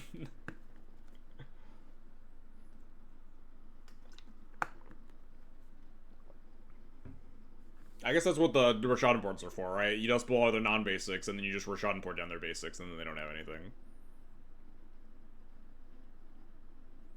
I've totally blanked on what we were playing against. It was just kind of a game where not a lot happened. We're we're playing against the Herb Dragon, not the other one. Just like mid-range creature stuff, probably. Some like efficient removal, whatever. Don't worry, we have Teferi's Response. Look, as someone who has been Teferi's Response in their life, sometimes they just got the juice. They earned it. Wasteland and Dust Bowl are fun. Strip Mine is horseshit. Seems like an oddly specific line to draw, but okay, I'll allow it. I like to see Helping Hand in this list. Helping Hand is really nice, especially with like how quality your 2s and 3s are. I never ended up running this in like my cloud list because it's like way more one focused. There aren't a bunch of like good 2s and 3s to get back necessarily. Triangle Land, it's great. This Resto Angel strikes me as kind of odd though. A couple of oddball choices in this list. What was the other one I called out earlier? The Resto Angel was kind of weird. There was something else that showed up like maybe last game or the game before that just kind of felt peculiar. How much do I care about this? I mean, my deck has like 3 instants. Oh yeah, Sun Pearl Kirin, that was it. My deck has like 3 instants. I guess like 6-ish cards at instant speed, a couple more flash creatures. I guess we have one right now, but like this is kind of just a 3/3. We can even block the 1/1s. I think we can ignore it a little bit. This house might find a better target. What are we doing though? What is our cloud doing? We could choose to not cloud, but I think I like clouding more than Thaliaing because we have these 1-drop non-creatures in our hand, so we might end up like helping handing back the cloud plus play Thalia, or like oust plus play Thalia on turn 3. But the Thalia also lines up poorly with like a potential turn 4 GT equip turn. Well, step 1, we'll put cloud in the stack. Alright,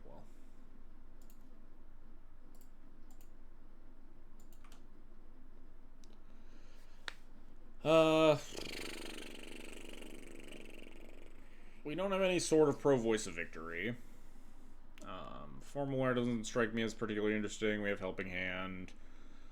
I think it's probably just Jite. They're like kind of a bigger mid-rangey creature deck, so Jite isn't great, but like double Jite triggers on Cloud does add up pretty fast and can, you know, do double duty of like killing medium-sized creatures or clocking. And it's, you know, the cheapest, the easiest to get online. I think it's kind of fine.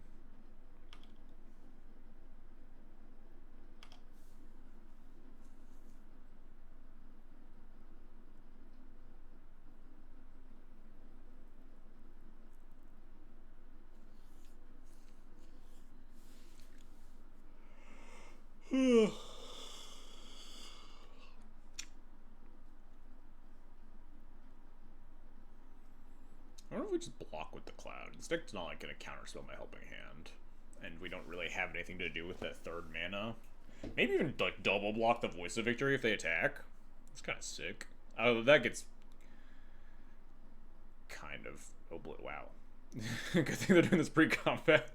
I've been really awkward if I just blocked the Voice of Victory. Okay, they just don't attack. Sure, I guess that's fine.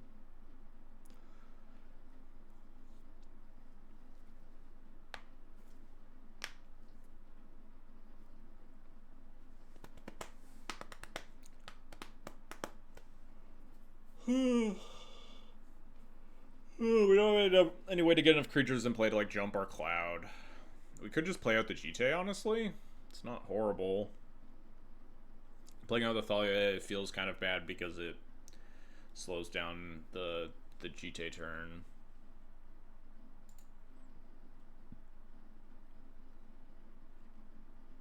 Yeah, I think I'm okay just playing Jite. Means if the Cloud like dies, not exiles, but actually dies, we could potentially. Oh no, we don't have enough mana to Helping Hand. I was gonna say Helping Hand Boots.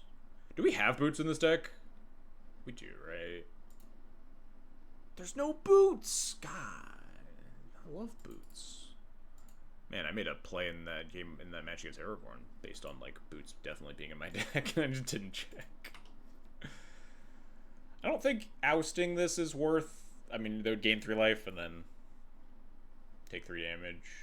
I don't think this voice is that pressing. I'd rather oust a bigger creature like we talked about previous turn. So I think we'll just accept being a little mana inefficient here.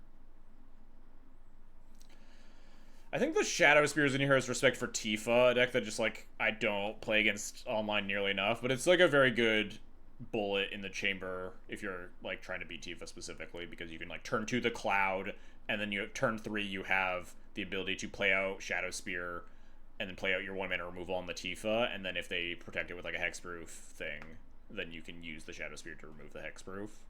I think that's the main intent behind the Shadow Spear.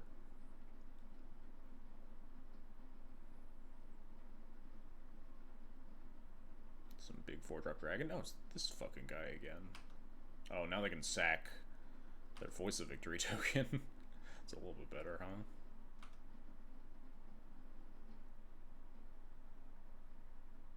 Well, we can GT up the Guida Souls at least. And then Helping Hand back the Cloud. Blocking the Voice here is free. Or I guess blocking a Warrior token, it's like the same thing.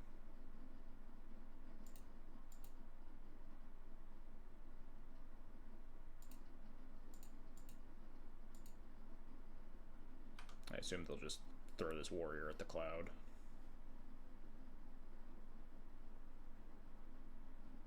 Yep. We will leave it in the graveyard.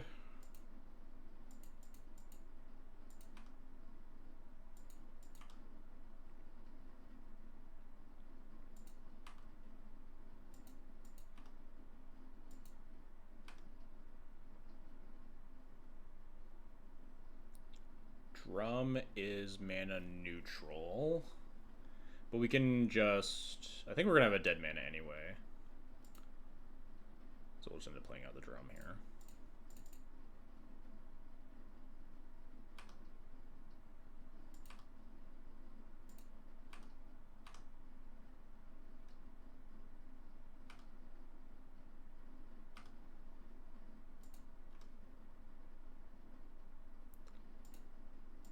Killed the fucking shit out of this Broadside Bombardiers.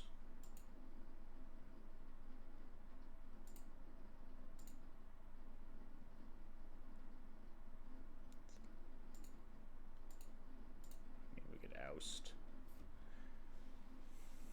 I can't. Oh, it comes untapped, and it's not mana neutral. Yeah, I didn't think about that. Oh well. Wasn't really intending to oust this Voice of Victory anyway, so it's fine. 5 mana? Maybe it's sort of Fire and Ice time. 6 mana with the drum, technically. But could just be like Formal War time in case we start losing our board, but we do have like the ability to kind of redeploy some guys. I do kind of just want to kill them before they hit more land drops. So I don't think sort of Fire and Ice is that bad. If they leave Voice of Victory at home, we maybe like equip the Sword of the Cloud and use the guide to oust the voice. Guess we could Feast and Famine, honestly. Maybe Feast and Famine is better than Fire and Ice. And try to like twist the last couple of like bigger cards out of their hand.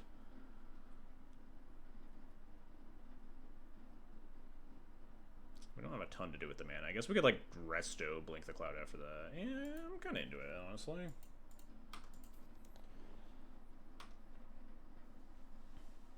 Obviously depends a lot on what they do this turn. They have a voice, we can F6 comfortably. We also have no mana, obviously.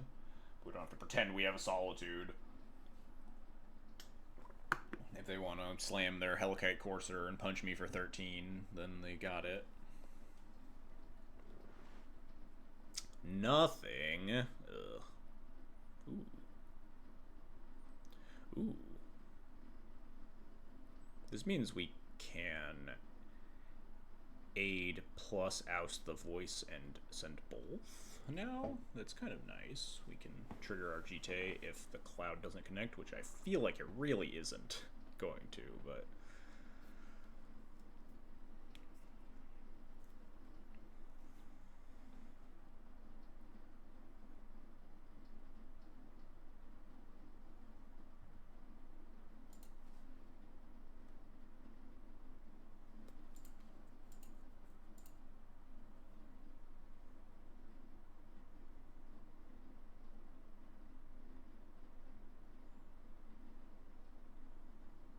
buys back dragons. Okay, yeah, whatever.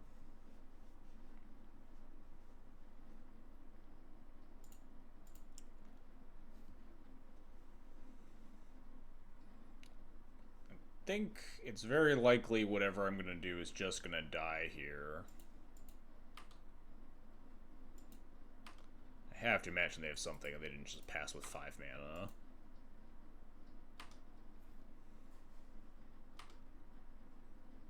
But I think I'm just gonna play into it.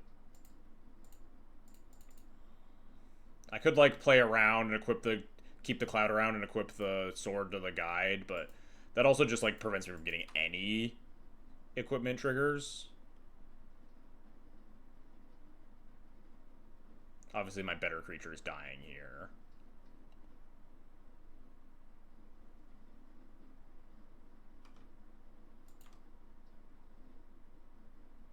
Or they just don't have anything.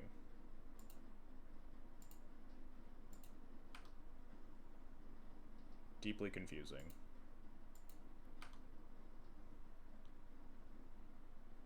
Do I flash in the Resto? Discards Chameleon Colossus. I almost want to just leave it up, assuming that I'm just gonna like Sweeper it or something. I guess I could just make a guy, huh? Make a guy untap my lands.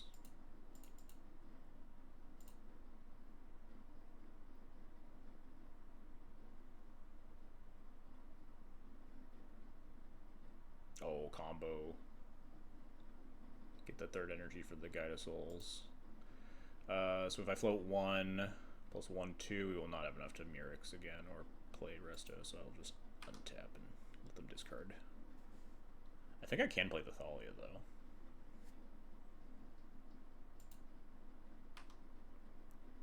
Yeah.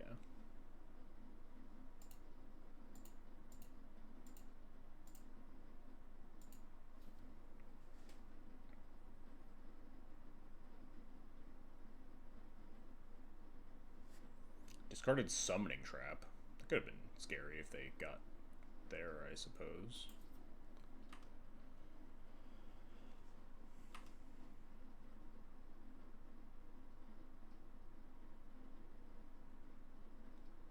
That is scary.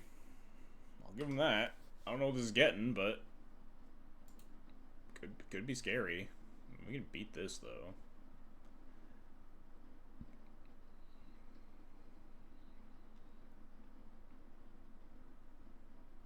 I don't know what any of these cards do. Slow down. That one's fun. Wow, 3 mana for this? Obsidian Charm as a dragon, TIL. Yeah, sure, Magmatic Hellkite. Oh, that's fucking scary. I don't like that they stopped at this one. Well, no, they stopped after that one. They stopped at Hellkite Courser. This is their plan. Okay, but, like, we can just, like, block this if we're afraid of dying. We can resto block.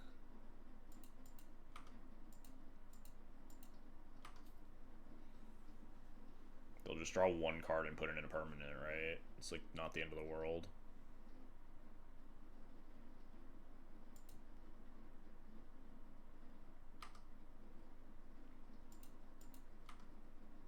We'll see with the permanent before we decide whether or not we block, right? Yeah, because this triggers on attack. You literally can't stop this, so this is fine.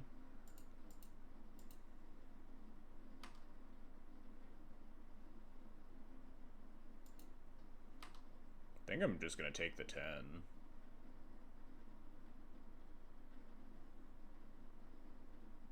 Oh, that's not that bad. We have a Vegeta, never mind. It, like, does nothing.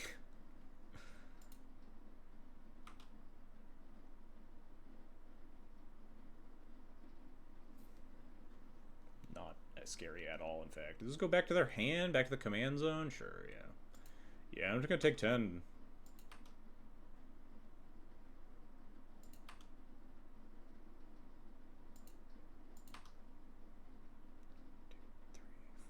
Six mana. If we draw a land, we can triple equip onto the cloud. I'm gonna resto and get sort of Fire and Ice, I think. Just so I can attack through this Hellkite Courser.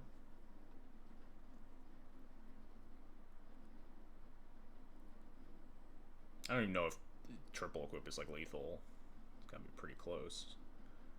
Oh. Yeah, I kind of forgot that that's how this would work, huh? Well, we can just gain life. It's still fine. Sack or dragon, deal me 10. It's a little scary.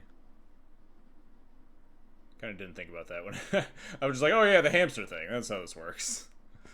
I will ping this in response anyway.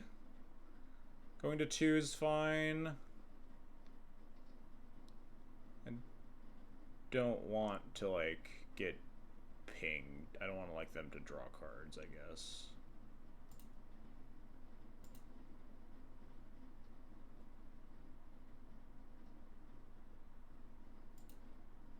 This is a separate trigger, right? I'm not going to just, like, instantly take 10 if this trigger resolves. I'm like, 99% sure that's how this works, but I'm just going to be extra safe. Wait, are they dead if I just play Resto and go to 11 instead? Alright, hang on. We got to do some math, huh? Resto, Blink Cloud. There's 17. Holding a sword and another sword is 6, 7, 8, 9, 10. They block Resto, 11, 12, 13, 14, 15, 16. I think we're 1 off. Not 100% on that. But I think I will just.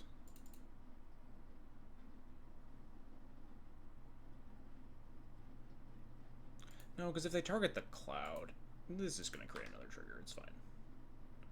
If I die because of this, then I'm an idiot. This creates a second trigger once they choose to sacrifice a creature. They'll go on my face, and then we'll resto. I don't want to, like, lose the cloud for no reason. Yeah, they're going in my face. Cool.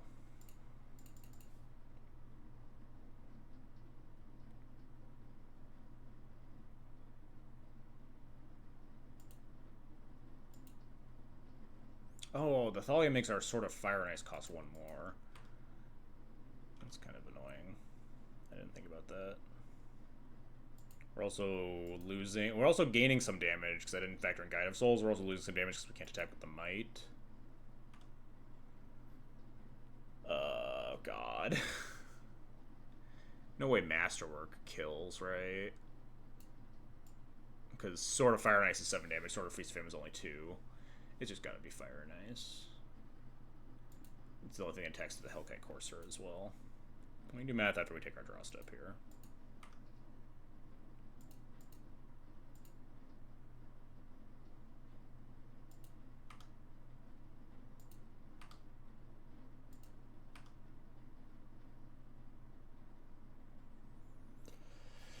That's not helpful. Alright, we have 4, 5, 6 mana. Sword costs 4, equip sword costs 2. So if we put both swords on the cloud, send it, it costs all of our mana, including our might. So we send everything, jump the Thalia with the Guide of Souls, because that's the attacking for the least amount of damage. The cloud is going to hit for 6... 7, 8, 9, 10 after the pings. Thalia gets blocked because it's the most power. It'll be 10, 11, 12, 13, 14, 15. Yeah, I don't think it's lethal. I think it's only 15 damage. But also they'll be Hellbent and we'll have 3 GJ counters and they'll have a dead Hellkite Courser. Just send Cloud to kill me. No, we're just... The Minsk is dead like 8 ways from Sunday.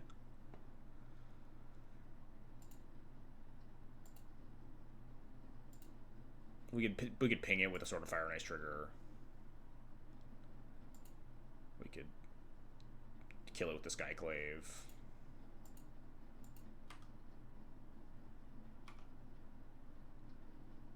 Don't send Cloud at Minsk, I mean with ping. Yeah. Everything's gonna die.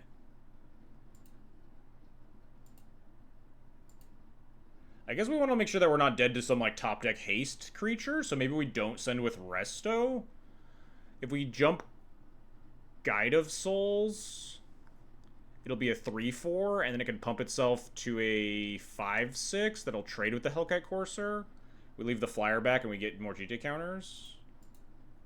Since we're not attacking for a lethal.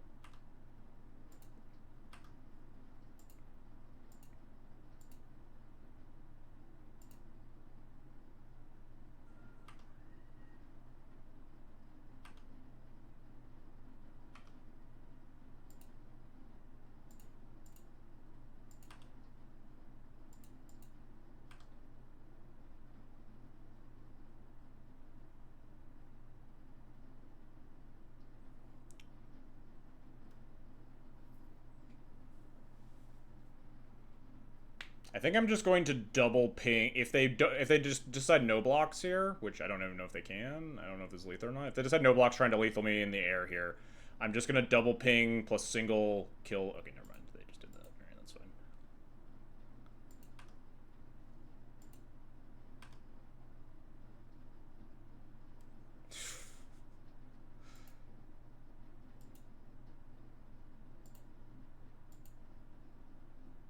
Oh, I didn't draw. I should draw my cards before I got my sword trigger, my untaps. Whoops.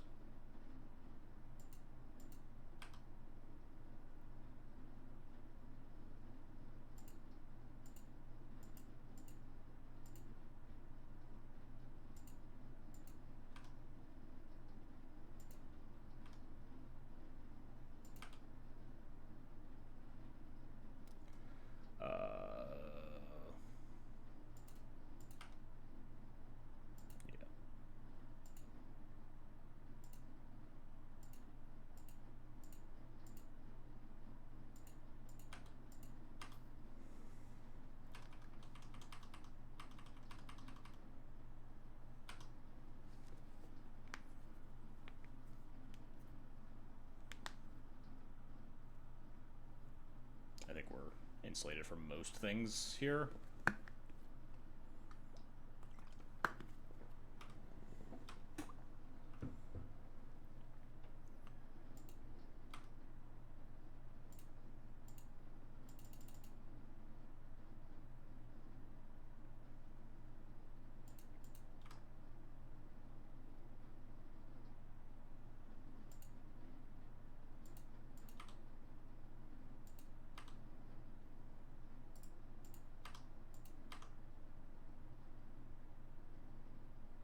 think this is lethal, even if their last card kills my Cloud. Yeah, right, they're super dead. I guess last card Solitude on the Cloud and then block. They can't even block. They take 3, 4, 5, 6, 7, 8. Actually, like 1 off, but they can't even Solitude. They don't have double white. Okay, yeah, it's just plow. 3, 4, 5, 6, 7, 8. Yeah, we just pump once. 5, 6, 7, 8, 9, 10. You're dead. Good try. Alright, that worked out. Kind of forgot about the the one-shot Dragon plus sack it to Minskabu, but it worked out because we could just gain a bunch of life anyway. The other way to play around that would have been to, like, ping... I guess giving it -1/-1 is the same as gaining 2 life, though, right? Because it reduces 1 point of damage and then 1 point of damage off the sack. Or you just gain 2 life, so it's kind of the same thing anyway. Alright. We are doing some winning. Playing some weird matchups. The Northern Lights are visible as far south as St. Louis tonight / right now, by the way. Is that true? I like look outside my window.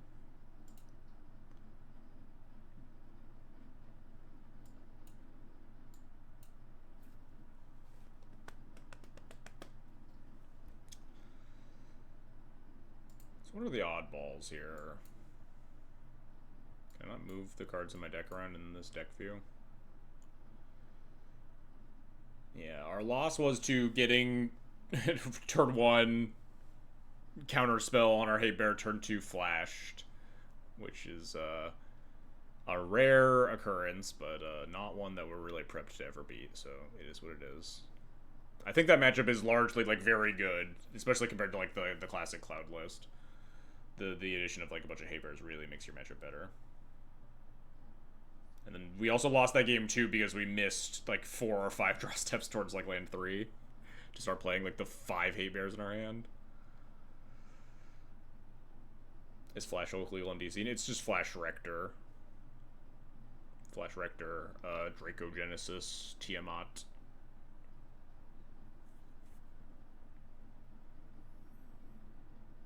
I'm running to the bathroom while this timer's going. Be right back, chat.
Still no match, huh? I'm gonna do a quick Northern Lights check.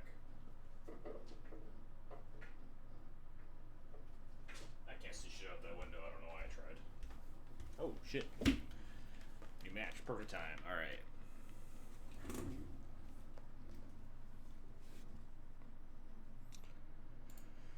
The weirdness continues. We're playing against this, like, weird, like, Living End list. That's what I usually see. This Jensen Carthalion Druid Exile.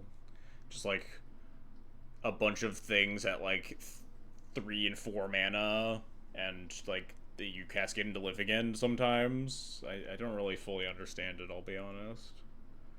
I think this hand's fine though. GT is really good against Living End. You kill your creatures and you re-TP your cloud and stuff.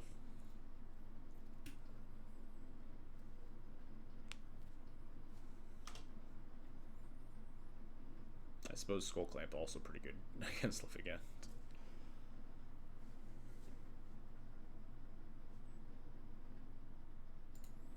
There's everybody's favorite Sun Pearl Kieran.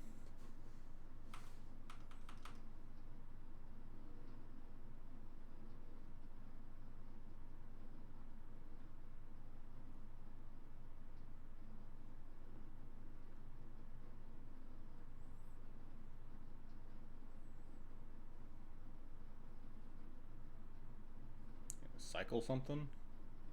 Oh yeah, I guess that's fair.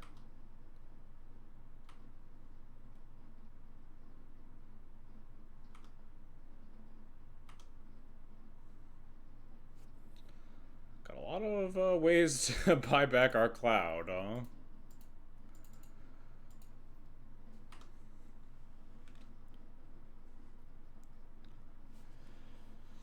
Could just get Sash if we're like scared of some like living in some creatures back. I mean, currently they just haven't done anything. I kind of want to just get Feast and Famine, although Feast and Famine I guess is bad, putting creatures in their yard. And then they like cascade living end or whatever. But it's good at attacking through this Jensen, Karathian, whatever. I don't think we're doing that anytime soon though.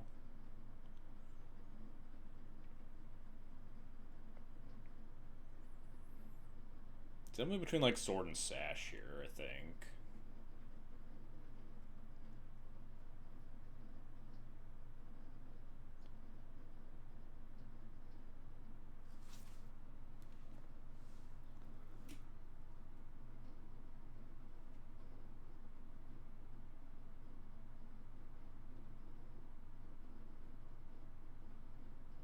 They don't know enough about what goes in this deck. This Jensen's gonna die to the GT, and then we're gonna want. I just don't think we need any of the swords. I think the GT is probably good enough on that front.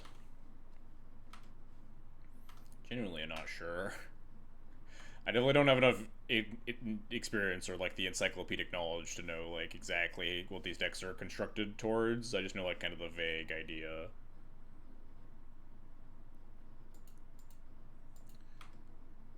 They could have like binding here would be the big thing to think about. They have all 5 colors now. Yeah, now they're starting to mill their guys. I think I'm just gonna play Sash. If they like want to living end my board at that point, we sack Bodyguard, eat their I'll eat their Troll Sorcery Speed, I guess, and then sack their Bodyguard, leave Cloud in the graveyard to get back with our spells here. The 5-color slop will continue until morale. It's not even like I just have never really understood the construction of this deck. It just doesn't really make a lot of sense to me why they've done like. It's not like a dedicated living end deck either. It's not like you have a bunch of things like to cheaply like cheat like really big guys in the graveyard. It's just like kind of efficient. You'll see like Pyrogoyf and like decent spells at 3 to 4 mana, and then sometimes you cascade into living end. Which is just like, I guess you just want like a sweeper, but it's like pretty easy to play around a lot of the time, I feel. Am I just offering this trade? I think it's probably not this turn.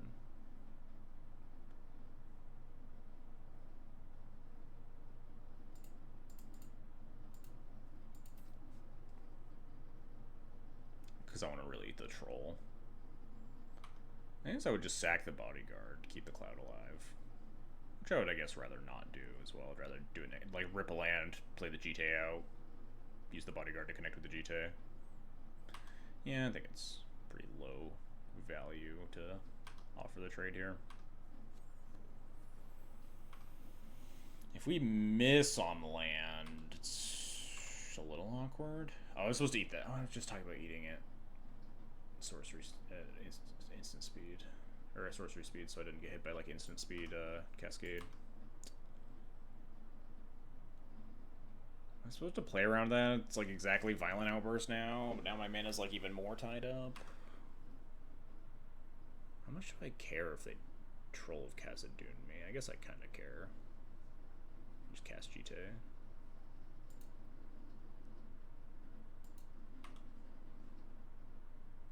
Yeah, punished.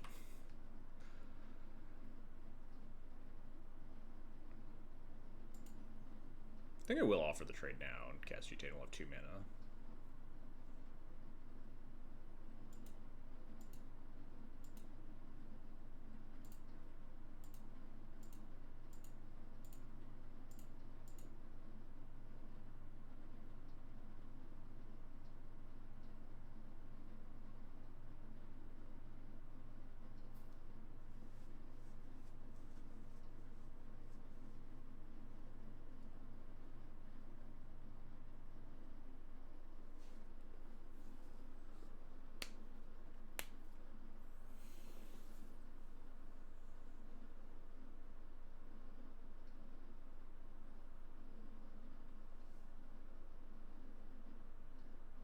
I just don't think I care if they use their 1 living end here and I just eat the troll again in response. Yeah.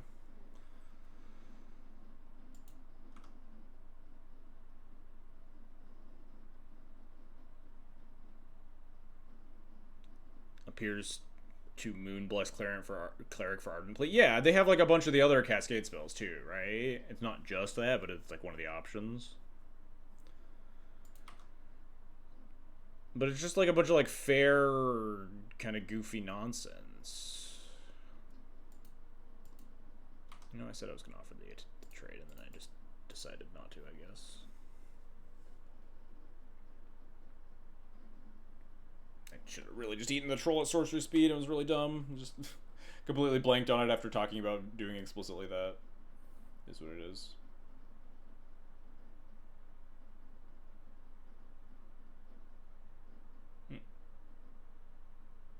Alright, we can Jolted Awake that. My Jite back, so that's nice. I will do the thing now of eating this right now. I should have, I guess, cast this. I could have attacked here if I'd cast that pre-combat. Could have attacked them for 3, but.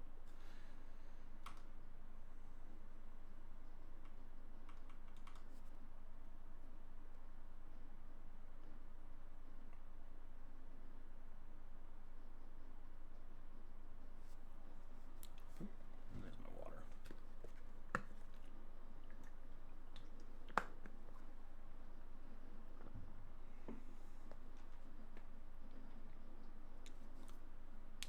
Float mana, Jolted Awake the Jite. Probably end up getting Drum.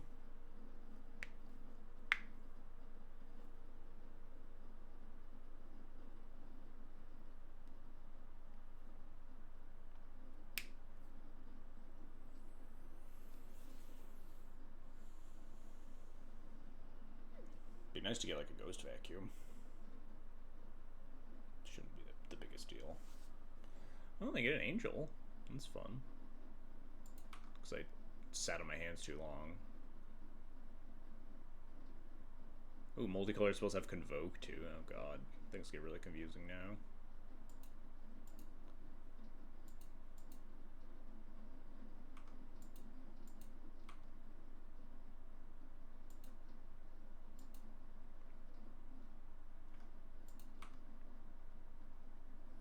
I think I'm just happy attacking the cloud into whatever and getting the Jite counters.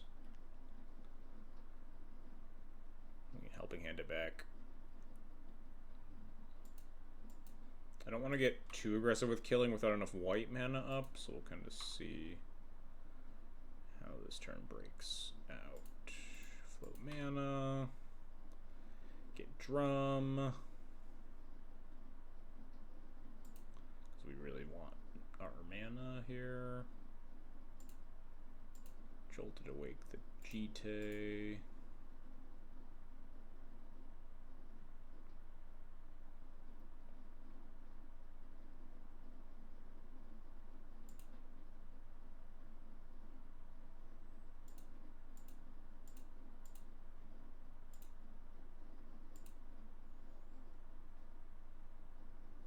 think I'm just sending it. Ping off whatever they block with. Keep some GT counters around. Helping hand back my cloud.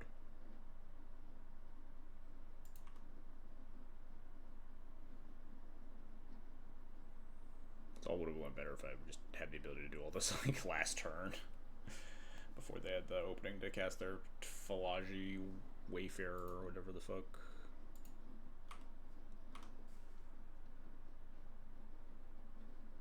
They could always like convoke out some instant speed, like a violent outburst or something. Yeah, this is also pretty understandable.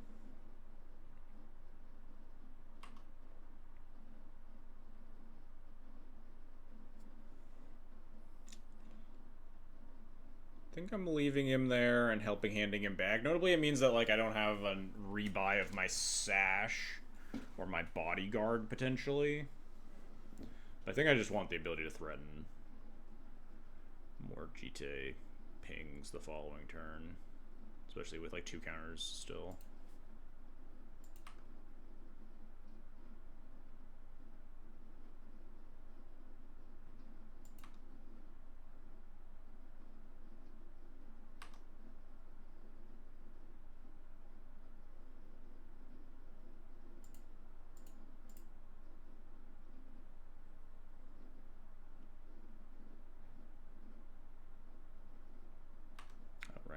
Trigger too. Fuck.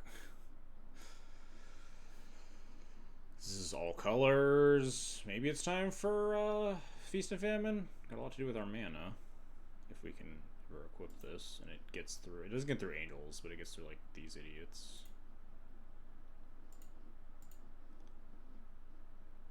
So if we rip land, maybe we do that depending on what their next turn looks like.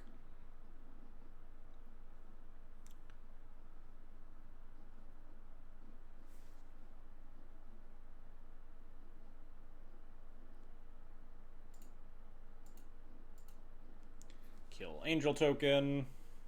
Everything's still mostly fine here.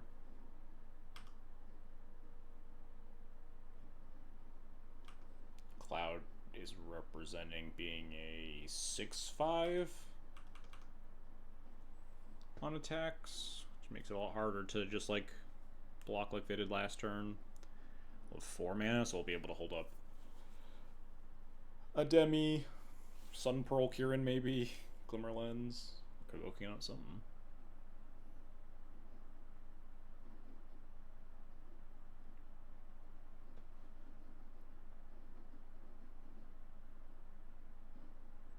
Kind of bad news if it was another 5-color card. Can't imagine they have too many of those in the deck, though.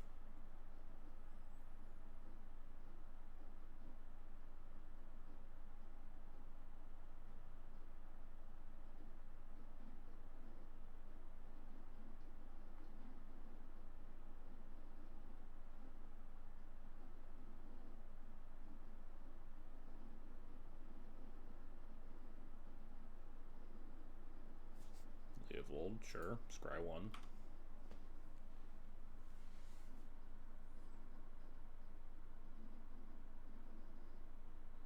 So they have 5 mana for multicolored spells, which is probably most of the deck. So it is still a little dangerous if we like rip land. We don't necessarily. They have 3 cards left. It's awfully tempting to just sort of Feast and Famine them if we rip land. I mean, we have Benevolent Bodyguards, so I probably would, honestly.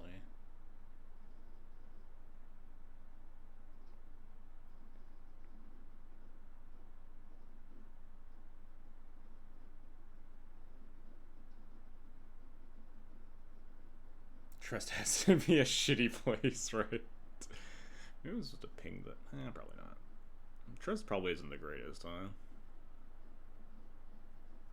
I guess, yeah, we'll probably just like Skyclip Leovold or something.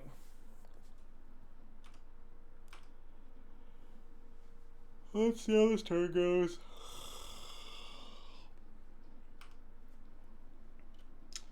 there any reason not to make my guy a 4/4? I don't think we need mana open here to stop some fuckery. I think I'll just make my thing a 4/4. Shrink a future Pyroglyph.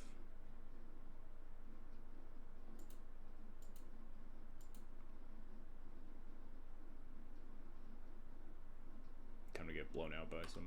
Alright, cool. Not getting blown by some crazy shit. Alright, 3 cards in hand. I really, really just want to sort of Feast and Famine. I think it's, like, pretty... It's fairly safe. There are obviously some cards that blow me out. If they have, like, instant speed Live Again or whatever, it's not that bad for me. We get our Bodyguard back. We can't ping the Cloud because it'll be holding sort of Feast and Famine, unfortunately, but, like, they will Wrath their entire board. And we will get Bodyguard. So it's not like it's the end of the world here. I think the upside's just exceptionally high.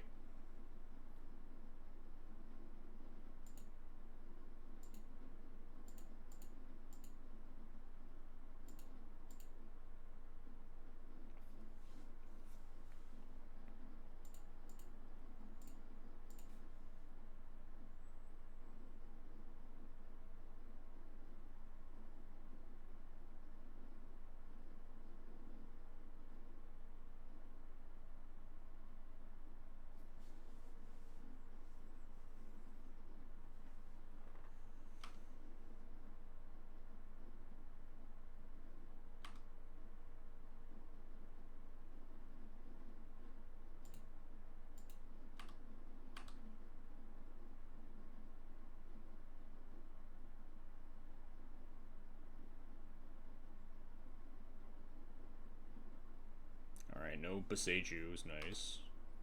Oh, connecting just happening? Yep, cool.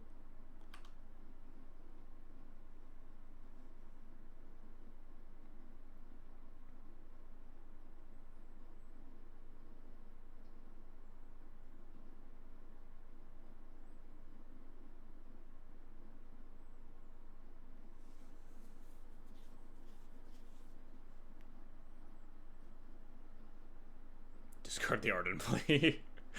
There it is. I'm gonna float mana here. I don't know if... I don't think I want to flash in any of my stuff to play around. Like, my opponent might just have to end up wrathing at some point. So I don't want to, like, just play a Demi because I can, because the mana's there. I will obviously eat their creatures with my free mana. Maybe we just play a Demi. We have, like, Sun Pearl Curin to flash into? I don't know.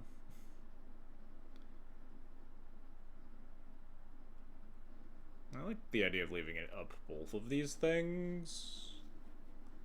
Then I can't equip the Jite here with my free mana. If I flash in a Demi and then equip, we'll have Sun Pearl Curin or more Sash activations. One card left in hand. I feel like they just have to Wrath me or they're going to lose. So I think we just... I guess we eat our own cards in case of Pyroglyph. And just pass the turn.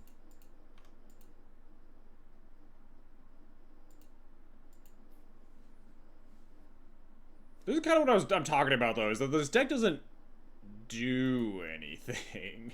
And, like, the gimmick's, like, very face up. So, like, even if you're not aware of, like, the how the deck is built, you learn pretty quickly and and are able to, like, maneuver around it pretty readily, I think. And then you're just, like, playing a bunch of, like, overcosted cards that don't feel particularly impressive. I'm talking all this shit, and my opponent's gonna cast some, like, obscene multicolored 8-drop with Convoke and just, like, kill me here. No, it's just Aragorn.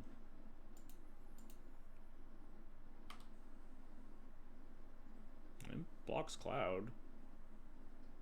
We just Skyclave it.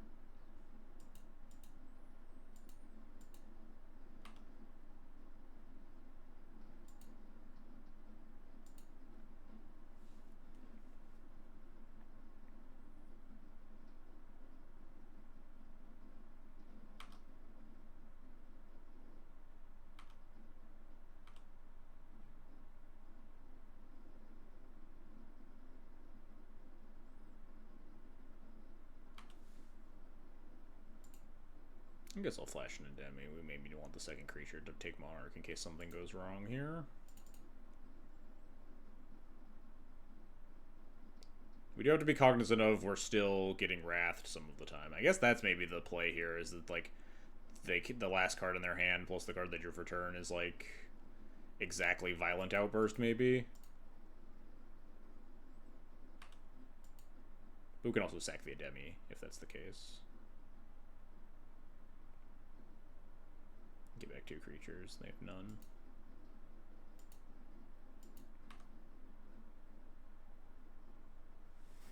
Oh. Ethos Run's kind of nice.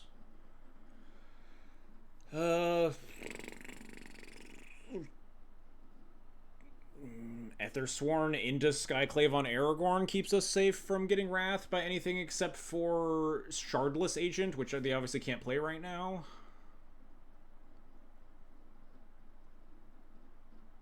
Means we don't get to equip the GTA again, but we just get to trigger.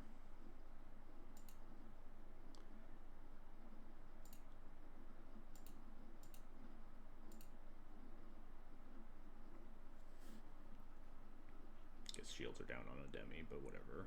They won't be able to wrath me unless they do it with like this on the stack.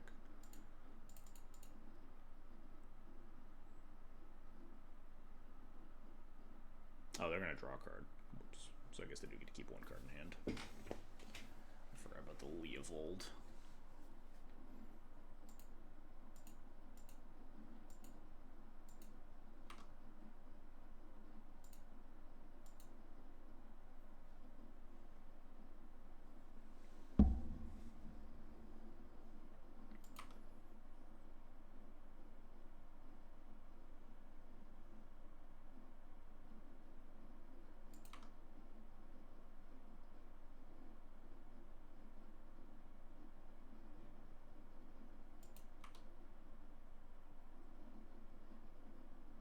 I think I'm supposed to be attacking with my 6/6 as well.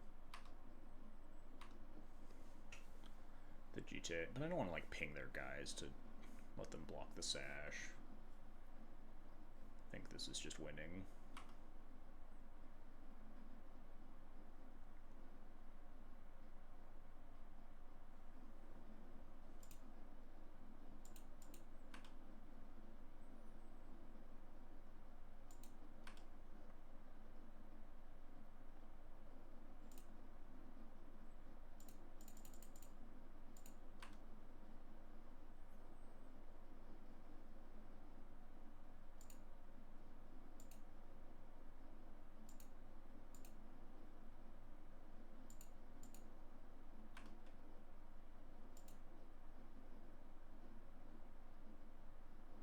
I think I'm just going to put the sash on the cloud to protect it from like a Hail Mary Shardless Agent sweeper or something.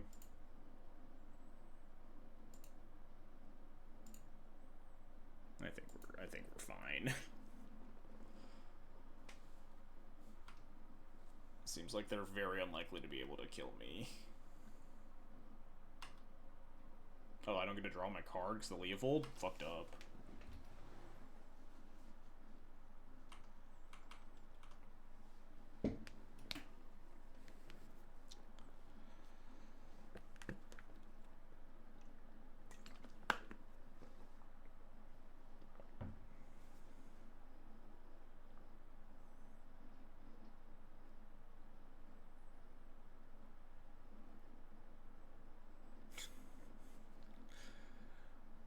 You get an angel.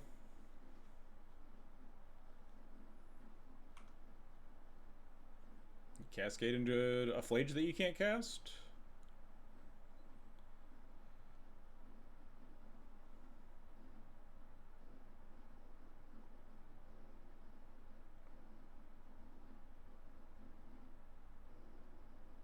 Just pro-white. Oh, if I pro-white my cloud, the sash falls off. I can't get through this fucking angel. God damn it. It's the slowest, most methodical kill. I just have to attack and let them chump block, and I get 4 GTA counters.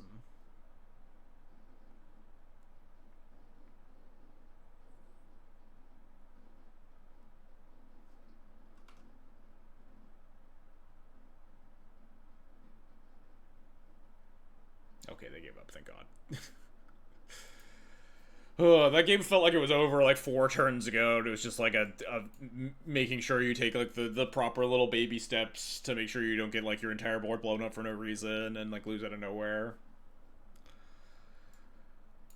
But I felt like I was in the driver's seat for most of that game.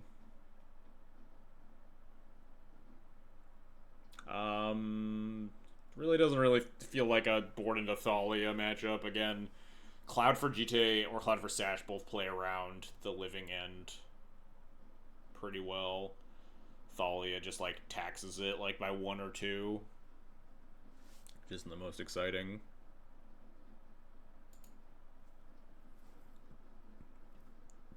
Kind of insane we've just played against like 3 5-color decks today. What was our round 1? Our round 1 was Aragorn.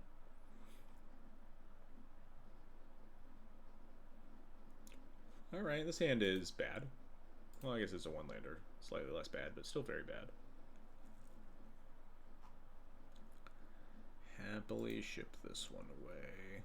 Alright, this hand is also pretty bad, but I think on 6 I'm just gonna kind of keep it. Oust their Jensen. Cloud for GTA? Question mark, question mark.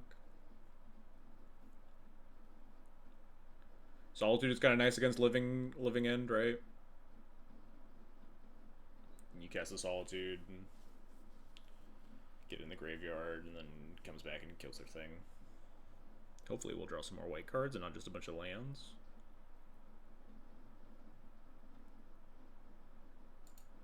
Well, it's not a land. Possible we could Cloud for Sash as like a good card and also white card insurance policy. We could also just like not cast this oust on Jensen potentially.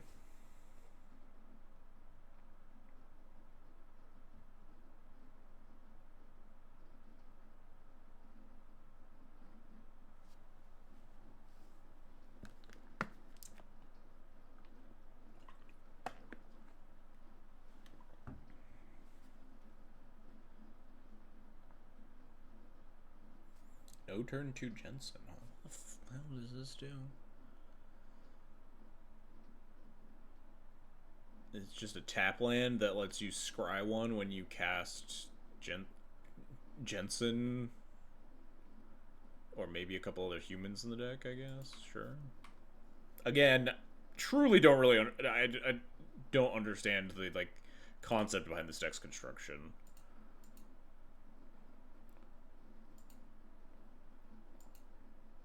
What the plan is at all. Alright, sure. Jam Cloud. Go get... Kind of just want GTA, honestly.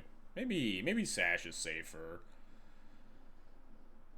We have sort of Fire and Ice and like an Oust or whatever to get Jensen out of the way. If we want to connect with this sort of Fire and Ice down the road. We have Solitude and they currently don't have anything in the graveyard yet.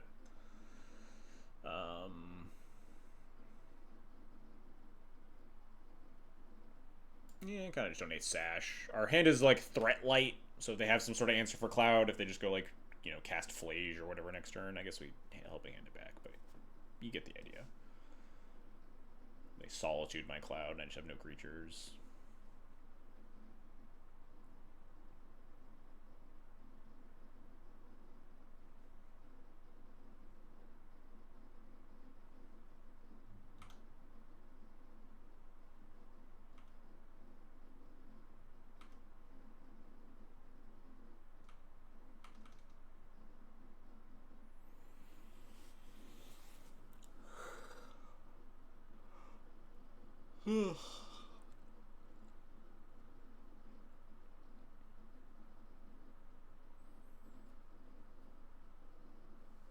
Jensen scry 1?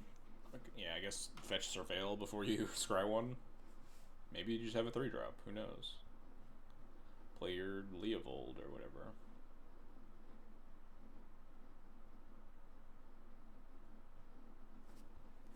Play that guy that they exiled last game that, like, I think it Thought Seizes you, and then you get a Spirit equal to the card casting. It's like Skyclave, but Thought Seize. They discarded it last game and we exiled it. Blue.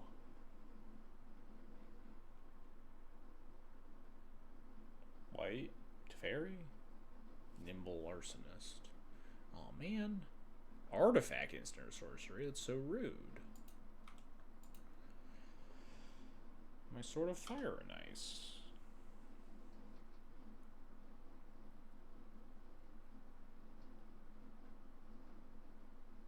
Maybe my Lion Sash. I don't actually really know.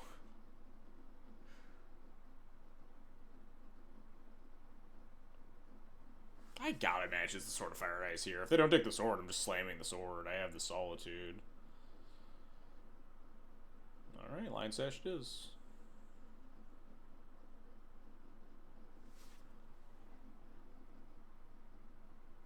I was too busy celebrating the Zoran win last week, so I missed the stream and couldn't win the promo code for the third time in a row. It's okay, we actually didn't have promo codes last week because the promo codes got sent out late.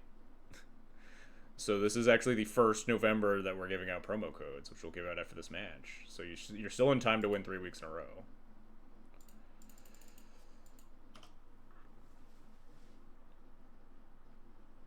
Go get him. Cloud holding a Sword of Fire and Ice. I believe in you.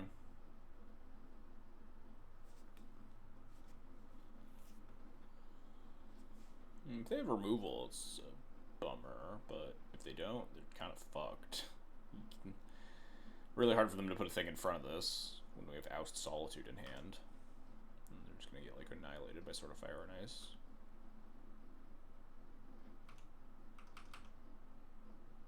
But like they explicitly didn't take the Sword of Fire and Ice. I have to imagine they have a plan.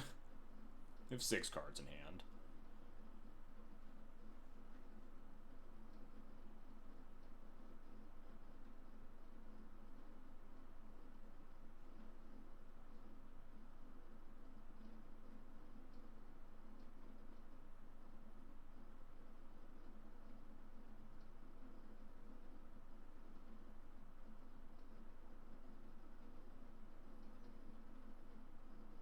Dust Bowl seems good against this deck of like mono 4 and 5 drops.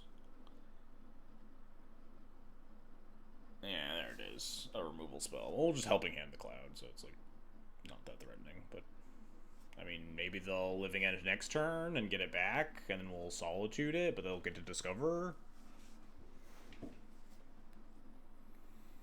Who knows? Do I just want to cast Cloud for 4? I guess we helping hand it and we get... What the hell do I even want?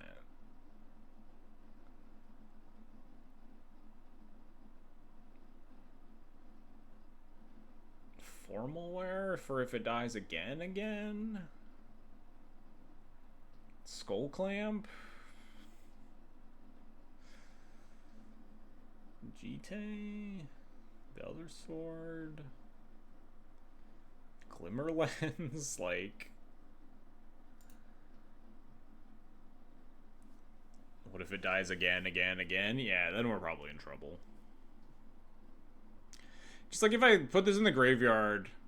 I mean, I guess the Cloud gets to hold a sword, which probably doesn't actually do anything. But like, if I don't have anything else to do with the mana, I kind of want to just cast it for 4, you know? And then let it die next time and helping hand it.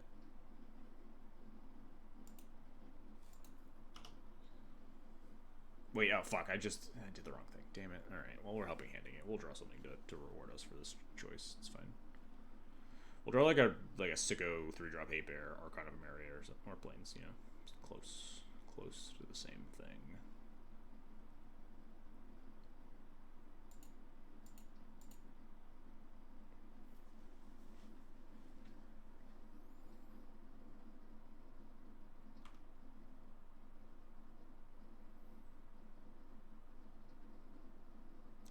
I truly have no idea what I want here. I could just get, like, Feast and Famine and just, like, super turbo Voltron plan. They still have 4 cards in hands. That doesn't seem like the best.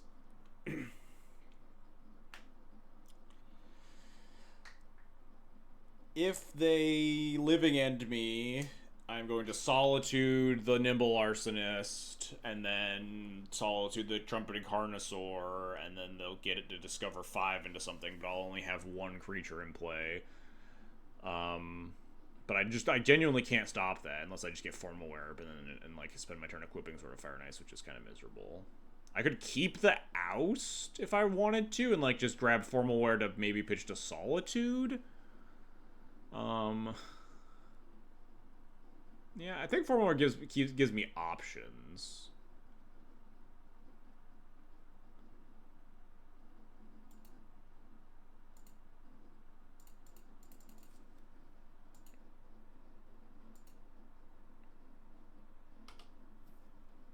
I think if they live again, though, I'm just gonna put Cloud in the yard and then pitch the Oust to Solitude anyway.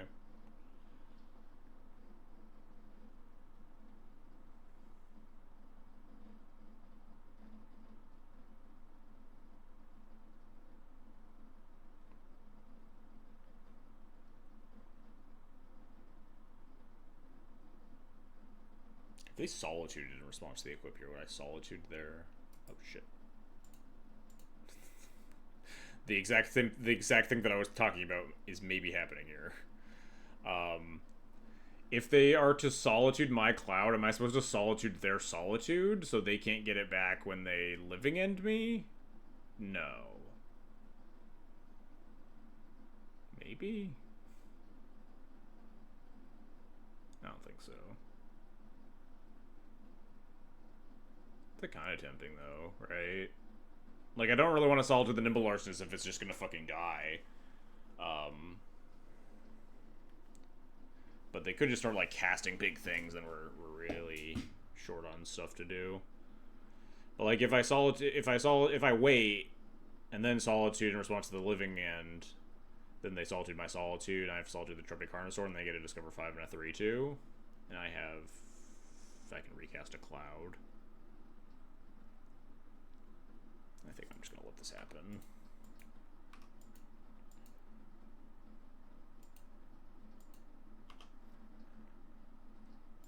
Kind of wish I just spent 4 mana on that, though. And that I still had a helping hand in my hand. Just like brain farted and hit the wrong button, though.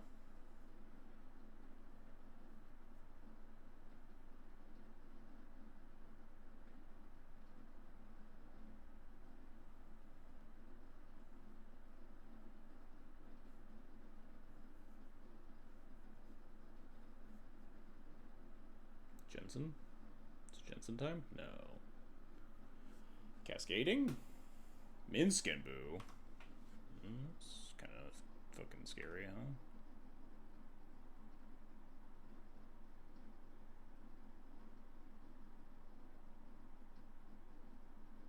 Glad I didn't, like, burn my Solitude.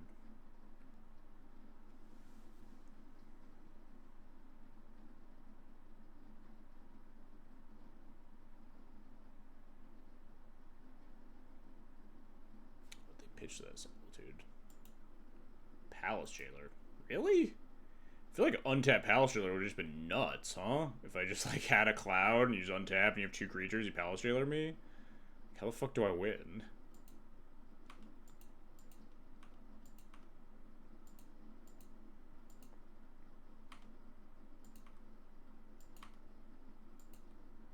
The Solitude play is odd.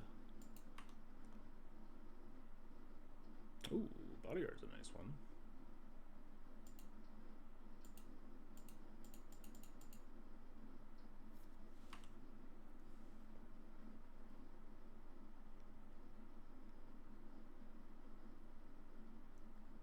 Genuinely, I kind of want Masterwork of Ingenuity to like just double Sword of Fire and Ice them if this works out. We have Benevolent Bodyguard to protect.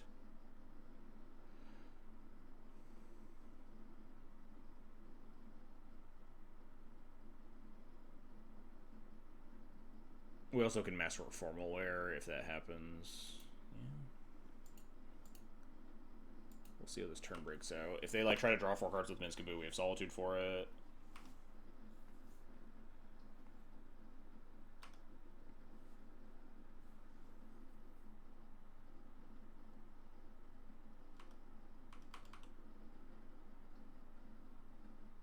If they don't go crazy this turn and then just like play Jensen or whatever as a blocker, we can oust it. Although they know about it. I think they know my whole hand.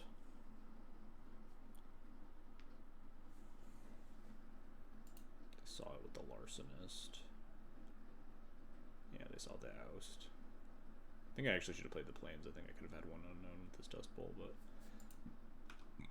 whatever.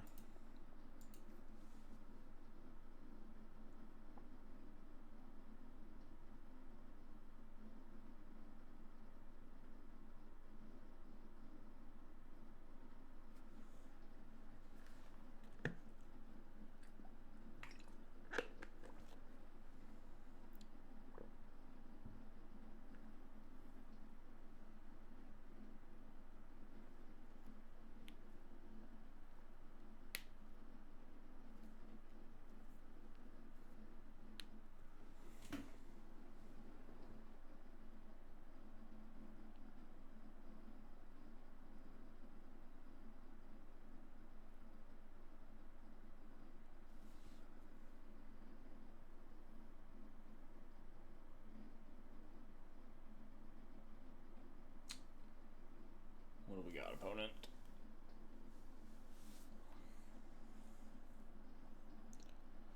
We got a lot handled here, I think, honestly.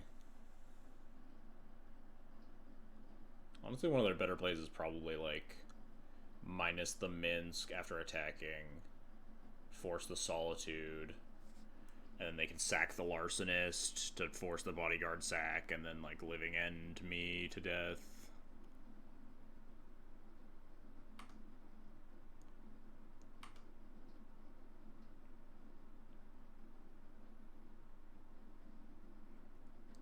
To pitch the Formalware in that world. The Solitude's such a problem though, because I can't get through with like double fire and ice. Maybe I just pitch the oust in that world and then Formalware back the cloud after he dies to living end. Well, if they minus and then just cast Jensen, then I lose my only card that can connect with my double sword here. I think we're just kind of dead if they have a Cascader at this point.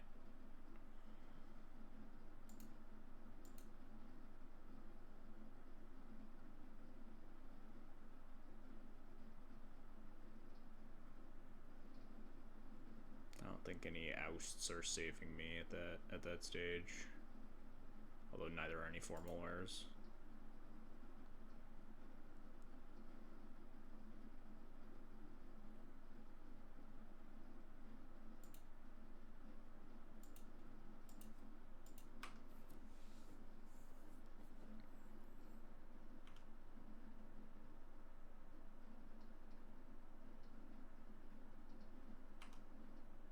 Oh, I guess, yeah, and then they get to Larcenist me too, so like the pitch doesn't matter. They can always take like whatever card they're scared of. Because they get to throw this Larcenist at me. Just throw it at my face, huh? I guess that tracks.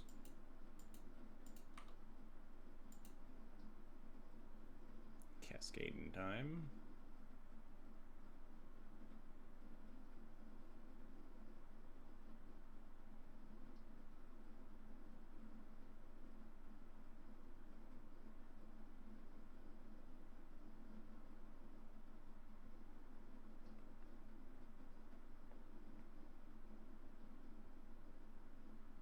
Not cascading time.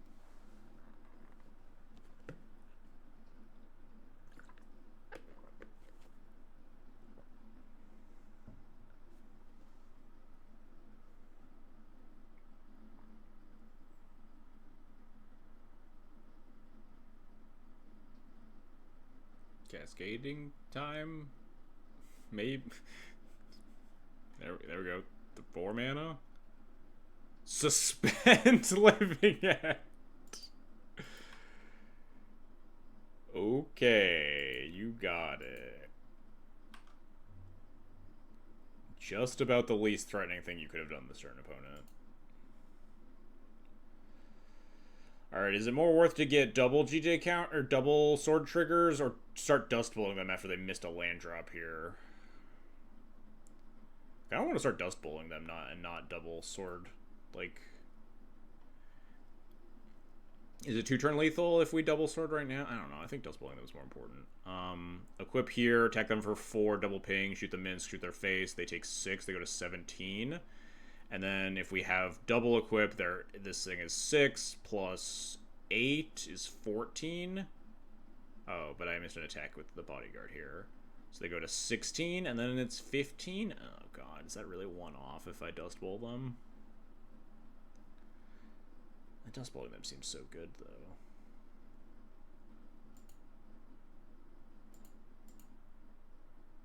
I mean, I'm going to kill Mince regardless. It's whether I want double sort of Fire and Ice triggers or I want to dust bowl them.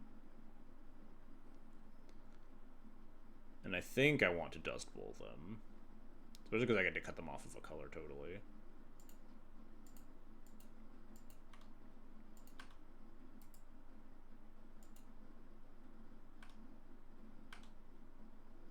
I guess this living end is kind of a ticking clock a little bit.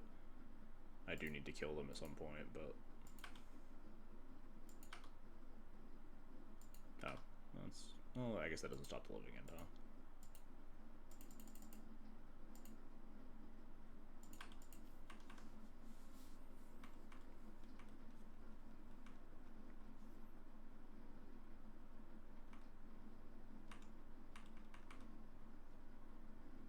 There's dead and 2 more hits from this Jite anyway, right? Or the sword.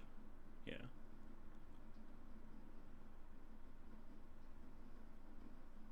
They could play their Jensen. They found their green mana.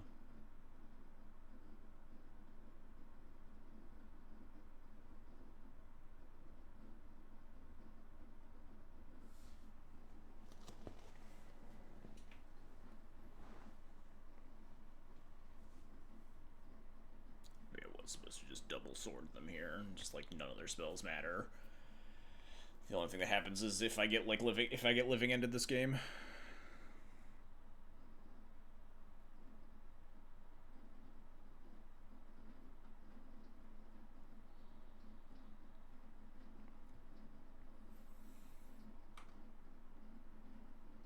They opted to not cast Jensen. Oh, they're gonna get back their solitude or something. They mill foundation, bro. They don't have green mana. We're so fucking smart.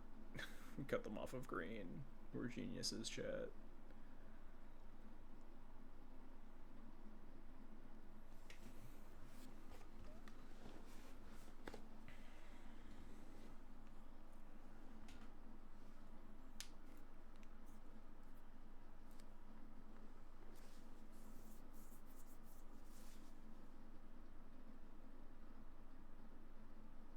Kind of weird that they fetched and then did this and didn't like plan on trying to play Jensen to like block the cloud, like attempt to block the cloud or something. I don't know.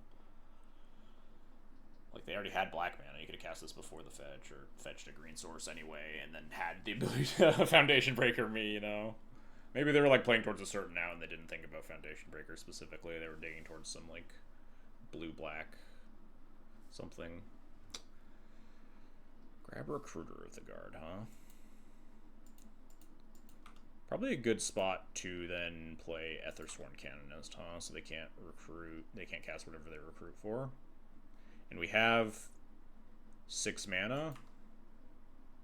So we can double sword here and then still Canonist.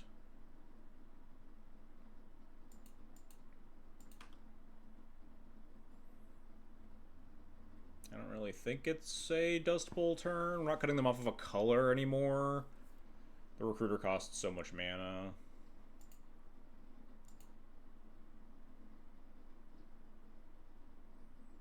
Getting double sword means that we're insulated in case Foundation Breaker does end up showing up down the road.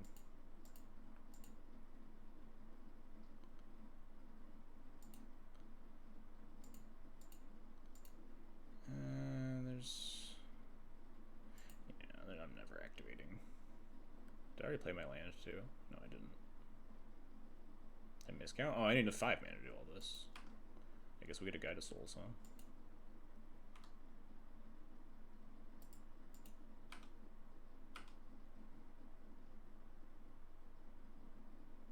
Hey, they're dead. We did it. Look at that. We won the match. Very slow game. But we got there. All right. What's the keyword today for the giveaway? Probably just like Relic Fest, right? Celebrating Cloud's monumental success. Exclamation point giveaway Relic Fest. Type Relic Fest in the chat to get your chance at 120 play points, courtesy of Daybreak Games.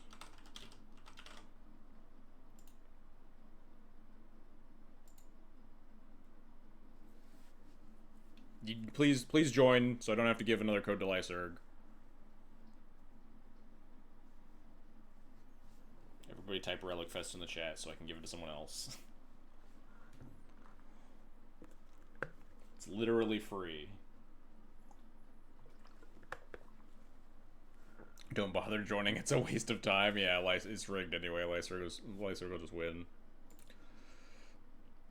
This unfortunately has not been a very exciting outing for like this specific style of Cloud. We've played against like a bunch of like 5-color piles, and we haven't really done anything markedly different than like a normal Cloud list. We haven't had like a top tier performance from like a good quality hate bear or something. Like we had the theoretical match where we could do that in the Tiamat matchup, and then we just like missed land drop.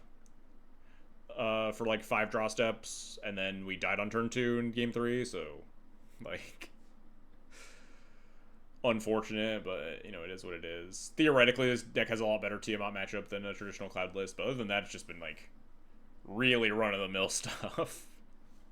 Just some very regular average Cloud games that haven't really interacted with like this specific build.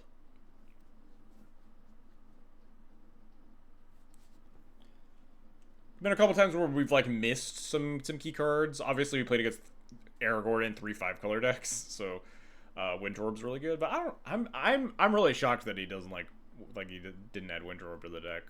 I'd be curious to get his thoughts on that. Wintorb has just like impressed me to no end.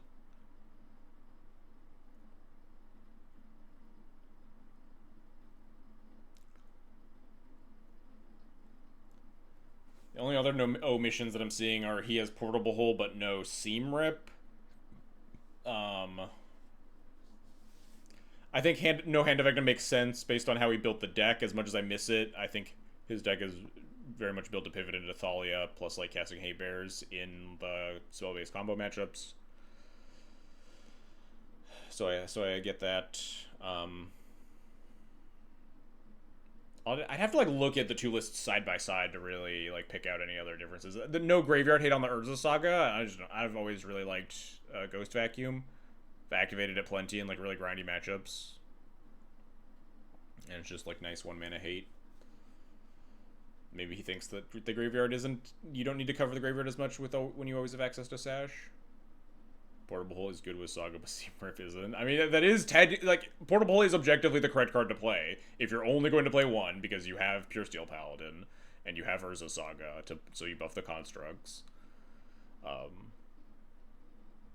It just feels kind of weird that you would just be like, yeah, I only want one of those effects. I don't want the other card that's 99% identical. We don't need 2 in our like singleton format. We only want one of this effect. Especially if the mirror ends up picking up more, then I would expect you really want the Seam Rip even more. No Geddon, no Ravages, throw this in the trash. He very explicitly called out that like the Azusa matchup is unwinnable and it's not worth playing bad cards to try to mitigate that.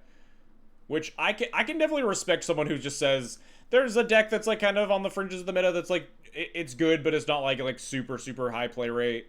And it's just not a very good matchup, and you just kind of lose, but you can't... It's also not unlosable if you just, like, make a couple of deck choices, like Hand of Vecna. Maybe... I do kind of agree that the Armageddons can be a little bit awkward. You're playing from behind a little bit sometimes. I can respect not playing the Ravages. If you want to beat Azusa, this deck definitely can. I was feeling pretty confident against Azusa, but with the list that has, like... You have a bunch of like that's one of the matchups where the Doom Travelers shine because you pivot to the plan B. If your plan A of like just punch them in the face with hand effect doesn't work, you can pivot to the plan B of just like churn through your entire deck with Skull Clamp and Tiny Guys to find the get it and then get in them and then they'd lose, which is a pretty reasonable backup plan. But I can also respect the just like, I just tech my deck to like beat up other things. I don't really want to play cards that are kind of clunky, that are only really for like that narrow band of matchups. Just dodge Azusa. Probably a little bit riskier online. I think there's a decent amount of like Azusa players floating around. I know Sam Sherman, really good Azusa player, is up on the leaderboard.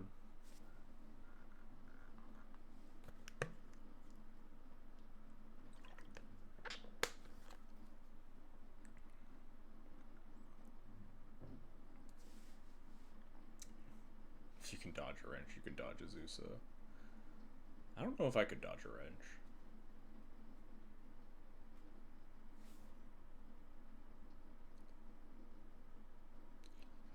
Chat, be sure to get your Relic Fests in. Type Relic Fest in the chat. Get your 120 play points. Steal them. Snatch them out of Lysurg's hands. Take them for yourself.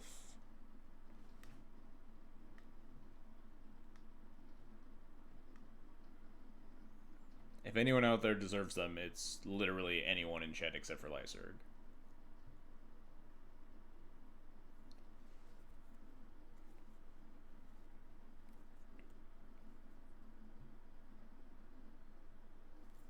Next week I'll try to play another funny deck so you can run into me. Oh god. Last time, the fucking slipping end deck? Oh god.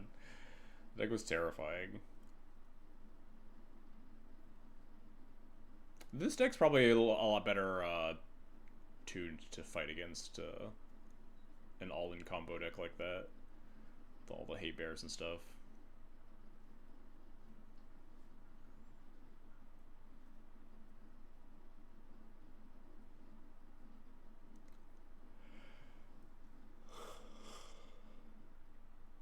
Ugh.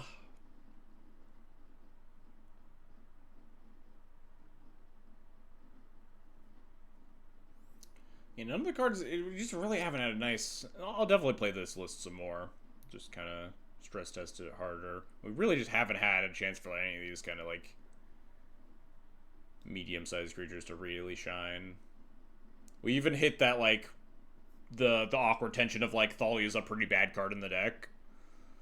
Where we were playing against the Dragon, and she's like, well, the Thalia makes like the GTA playoff curve, and we have all these like 1 mana non-creature spells we kind of want to cast. It's just like a little awkward.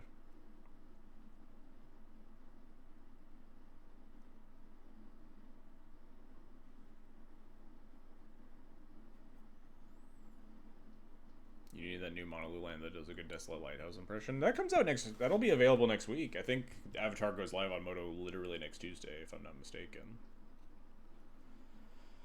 We'll get to add that one Mono White Gavany Township to the cloud lists. So it's much better in like the Doom Traveler versions where you're gonna play a bunch of like piddlers on board more likely, but it's got enough upside where you're likely just gonna slot it into this deck too, right? We're playing Castle Ardenvale.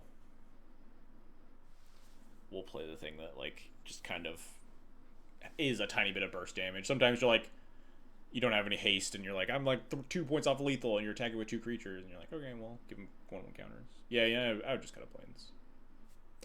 I was supposed to cut the Mishra's Factor from my list for Mirix like a long time ago, but I just like was really lazy about it. And I usually when I'm making edits, I just kind of like my eyes glaze over the mana base. I'm like, I've already built this. I don't need to think about it. But I have like a Mishra's Factory that I've had in the deck for a long time that's been like pretty medium. I think the Mirix is a lot better because it at least like casts your cloud on turn 2 and it does a Castle Ardenvale impression afterwards. Slowly making Wintermoon worse and worse. This deck has more basics than I do. This deck has like 30 Snow-Covered Plains. I think I have like 25 or something. I haven't done the head-to-head on the 2 mana bases, but I think Wintermoon's just really good.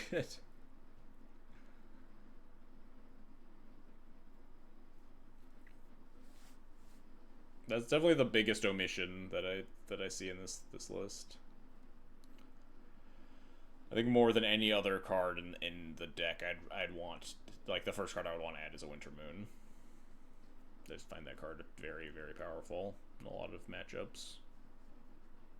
Like, the top decks are like Slimefoot and Squee and Aragorn, where it's just like triple Stone Rain for 2 mana.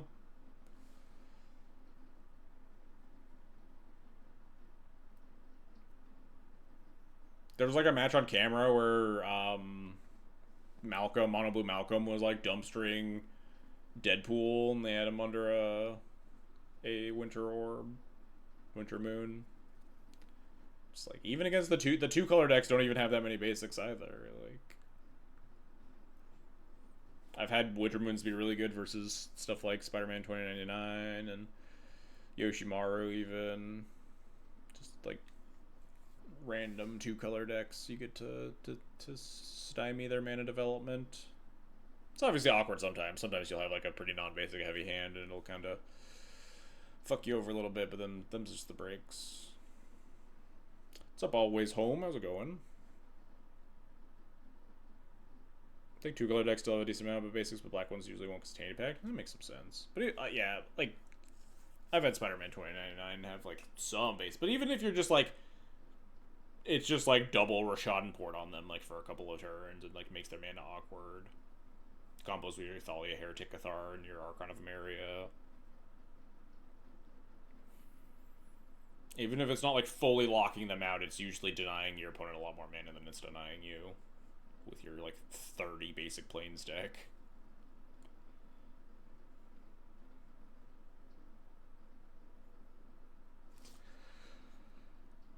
While we're sitting here, can I pull up a calendar? I don't even know. My schedule's going to get real wonky, so I might miss some streams. The 11th right now. I'll probably be streaming the next 2 weeks still, but I'm going to be sorting out some moving plans over the next couple of weeks. So I might have to, like, cancel some streams here and there, especially, like, when the move actually happens. This giveaway is still going. Please join it so Leicester doesn't win. I was going to leave the giveaway going until we found an opponent. And then forget about the giveaway and then continue running it as we entered the next match. I was so excited to like finish a stream early and then we get hit with the 12-minute queue time. This will be something that I also adjust. After I move, I'll have to like readjust my stream schedule as well, obviously. I'll be 2 time zones away. I can't be streaming at 8 p.m. CST. It'll be 6 p.m. over there. Which I guess would be better for my sleep schedule, but if it's this hard to find people, it'll be actually harder to stream later then. Just like people won't be firing at 10 p.m. PST.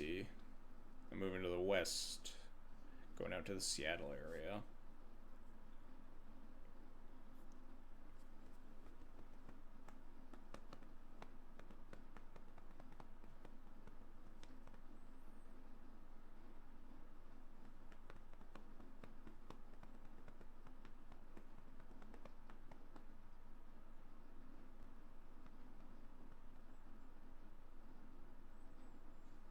So I might do something like my last stream is like Thanksgiving weekend, which would be like next week and then the week after, and then we stream, and then I probably miss like a couple of weeks. Yeah, got a new job. I was specifically looking for a job to kind of escape where I'm currently at and get somewhere better long term for me and my wife. But yes, found a new job in Seattle that also has a lot of nice moving benefits.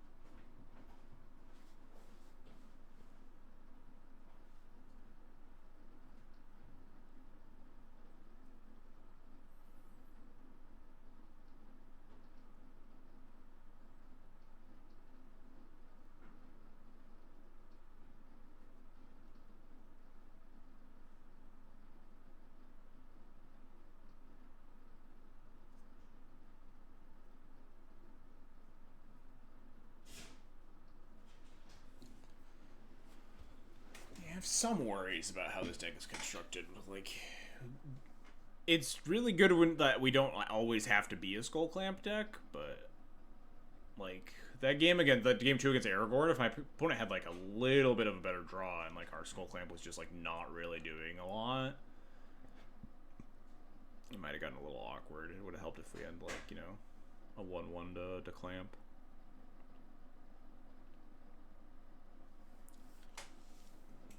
Some obvious upsides and downsides, so who's to say?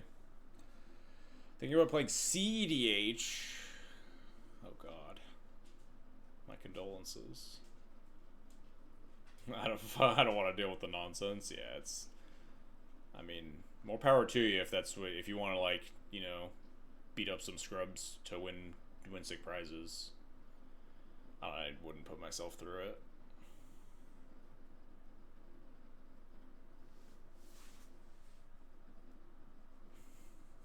I heard the horror stories about the fucking 11-hour finals or whatever with that one like douchebag who kept like screaming at people, like telling off judges and whatever, and stalling, and just absolutely clown shoes nonsense. Just like impossible to take seriously.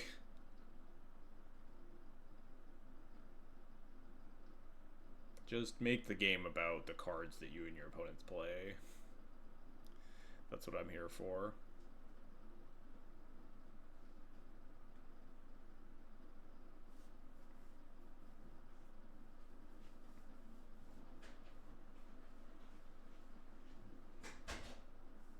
Sam Black talks about it. I wouldn't go as far as to call him a traitor. Every time I see Sam Black tweet, like, here's this cool thing that happened to me in CDH, and then you read, like, the most nonsense bullshit you've ever seen in your life, and just, like, this physically repulses me from the format even more. I know this is cool to some people, and it's, like, really doing it for your brain, Sam, and I'm happy for you, but, like, this could not be less appealing to me the way you're describing how you've engaged your opponents in the prisoner's dilemma. I turn to player 3 and I say, if I counter this spell, then this other person's going to win. But if I don't counter it, then player 1's going to win. So I need you both to agree to a draw or whatever. And just like, this sounds like I would rather stab rusty nails into my own eyeballs.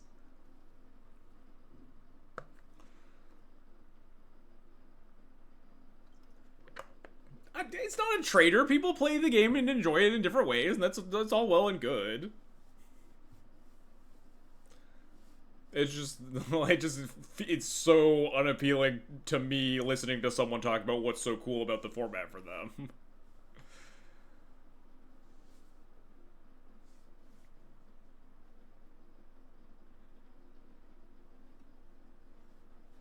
He started as a 60-card 1v1 guy. Yeah, I mean, he still is, right? He just also does other things. I don't think Koval's a traitor because he plays CDH. He's still like one of like the premier legacy content creators.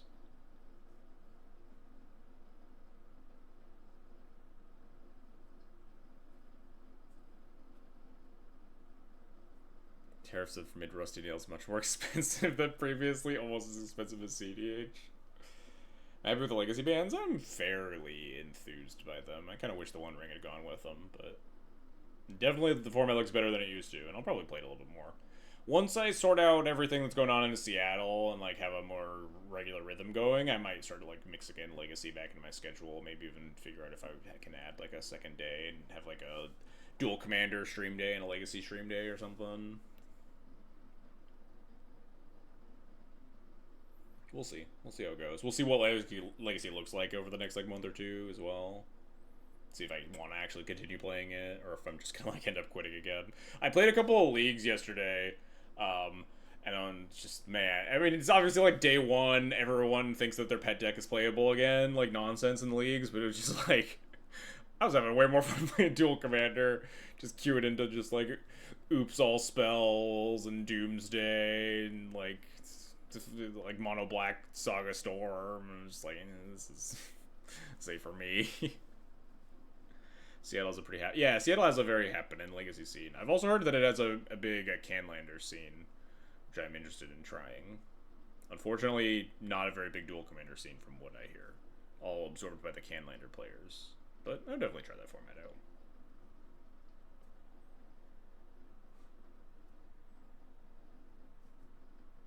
I don't know if like Duel Commander players and Canlander players have like a bitter rivalry going about who's the better 100-card singleton format or something.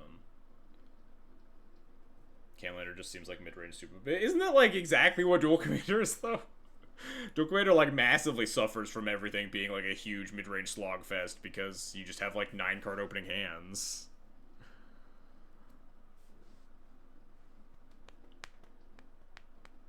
My problem is you can't realistically play Canlander full paper. That is true, yeah. It's like I would never like buy a Mox Pearl or whatever to play, you know, Canlander Death and Taxes or whatever it is.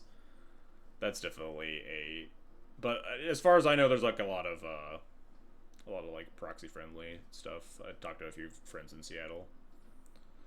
Quite a lot of the events are proxy friendly, given that the format's like not sanctioned anyway.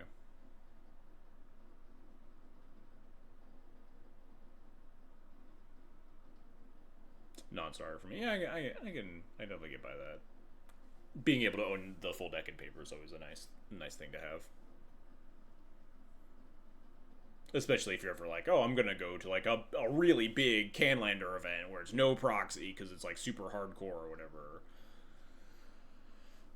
I think if I really needed to, I could probably borrow like a couple of pieces of power if I were like really getting into that Canlander grind. But I can definitely understand why people like don't want to do that.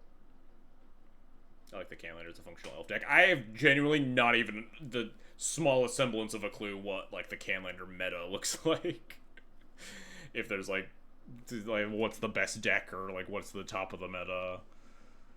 Is there like a website that tracks it? Is there like an MTG top 8 for Canadian Highlander? Or an MTGX.com or something? MTG top 8 has Canlander? Oh, that's cool. Alright. Alright, thank God we finally got our last round. Ooh, nice. Alright, Yoshi Bruce. God.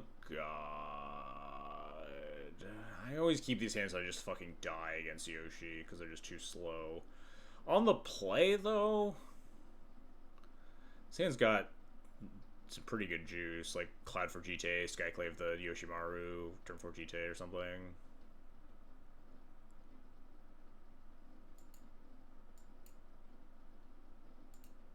I really hate the removable light hands, though. I'm just gonna get, like, fucking owned. Most events don't make it to MTG Top 8 for Canlander. There's a community-driven database on Moxfield for winning deck. That's interesting. Okay. Yeah, I'll definitely, like, do more research once I'm, like, out actually in the area and, like, thinking about the format more.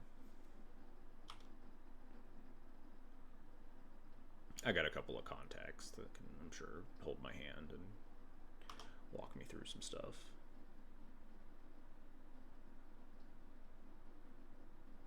Yoshi. Seems way worse than top 8. Well, I mean, if the thing...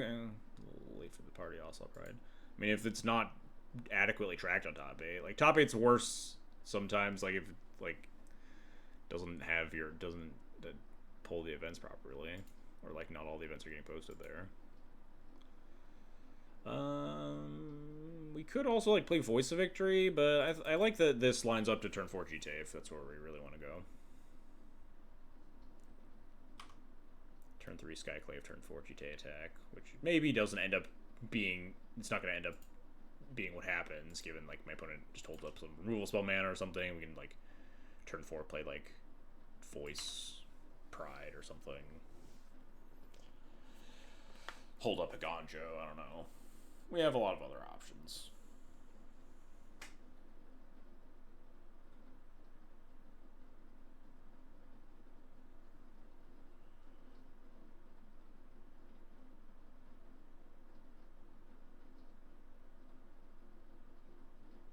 The one thing I will say about Duel Commander vs. Canlander is, while I respect the fact that they put like a bajillion points on Thassa's Oracle because the card is bullshit, it does exist, and that is a big plus for Duel Commander for me, is that Thassa's Oracle doesn't fucking exist.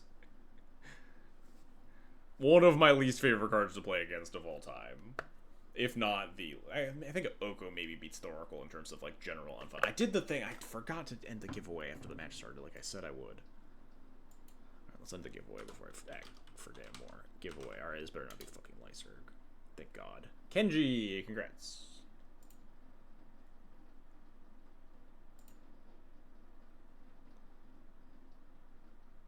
Blocking this seems pretty stupid. Plenty of, one in a white flash. Samwise, Felia, I'm sure there are others.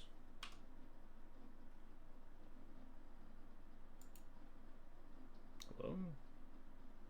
Ooh, Late on Arms is nice.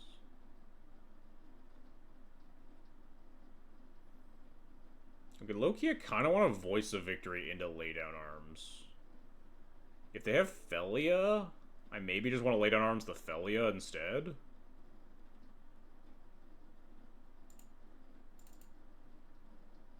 And if Voice of Victory stays in play, then we get to, like, do the GT thing, because we'll be protected.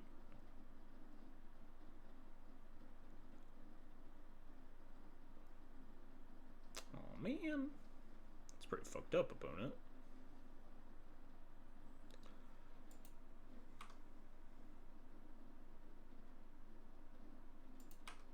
I guess we just Lay Down Arms this. If they played for 3 mana, we can Skyclave it.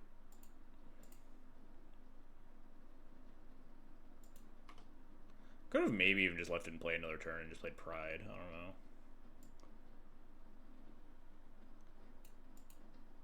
Why is my computer running like absolute dog shit?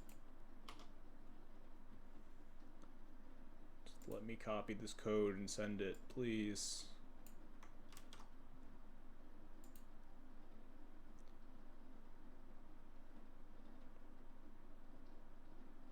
Just replay the doggo into my GTA with the Voice Victory on board. That'll surely go super well for you.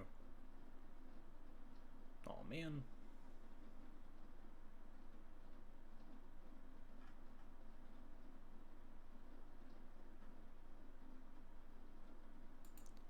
I found Kenji. What am I doing this turn? Pride, GTA, go, I guess. Not a lot of other exciting things to do. You think Cloud has nice cup holders?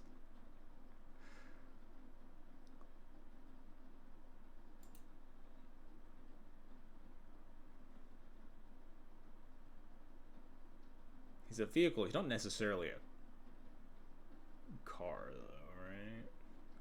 I mean, I guess, like, other vehicles can still have. This user has blocked whispers from strangers in their privacy settings and must start a conversation with me first. Kenji, if you're out there, please whisper me either on Twitch or Discord or Blue Sky or something.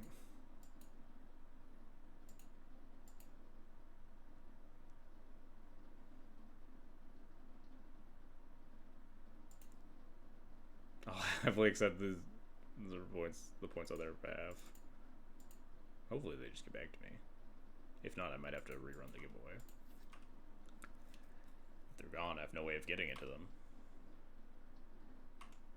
I'm just gonna run the giveaway again if it doesn't work out.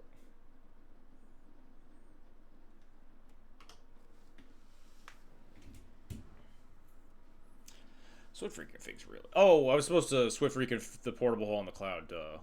That's what you were saying. A portable hole in the enchantment. I kind of just forgot that this was a thing. It's fine. It'll be a surprise for next turn. I'm playing around Fury.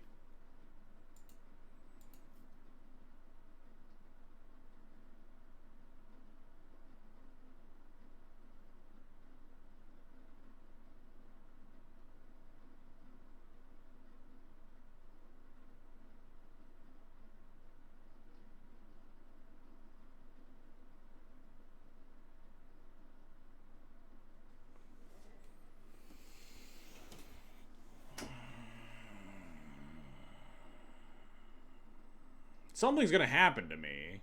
Yeah, what does 4 open mana mean? It means something bad's gonna happen. I just don't know what it is. I think it just means I want to just equip GTA and attack. Getting my cloud killed would be nicer though, because I could recast it, right? I mean, I guess I I don't equip I don't own enough legendary creatures to like a Ganjo blocker, but I will have a first strike plus GT block attacker. Attack with pride and no equip, but then I'm still not doing anything though. Like, I just spend this mana because I'm not spending the mana on anything else this turn. Is my thought process. If they kill the pride, then I'm still not going to do anything. Just gonna like cast Skullclamp and say go.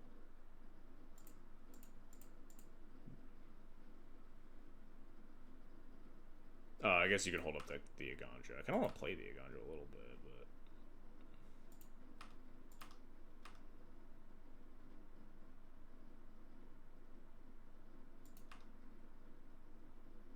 God, I'm a genius. Oh wait, hang on, I'm not a genius. Damage prevention. I'm no longer a genius. I'm gonna Skyclave the Thalia though. Not the end of the world. We do lose our pride, obviously, which sucks.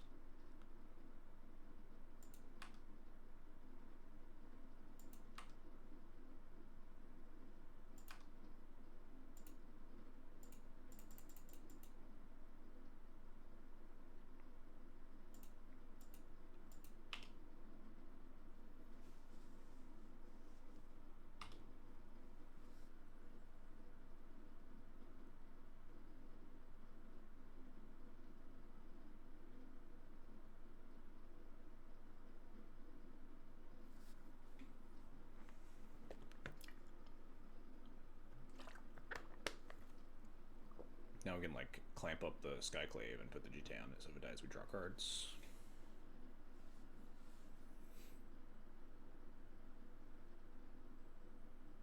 If they have the land, they could, like, try to play out Yoshi plus Ganja to prevent the GT from triggering. Oh, portable Holy Yoshi at that point. It's a little dangerous if they then have removal afterwards. Still have plenty of cards in hand. We really want to get our Cloud killed, so we can have more card advantage, so probably involves just like portable hold the Swift reconfig and Skullclamp.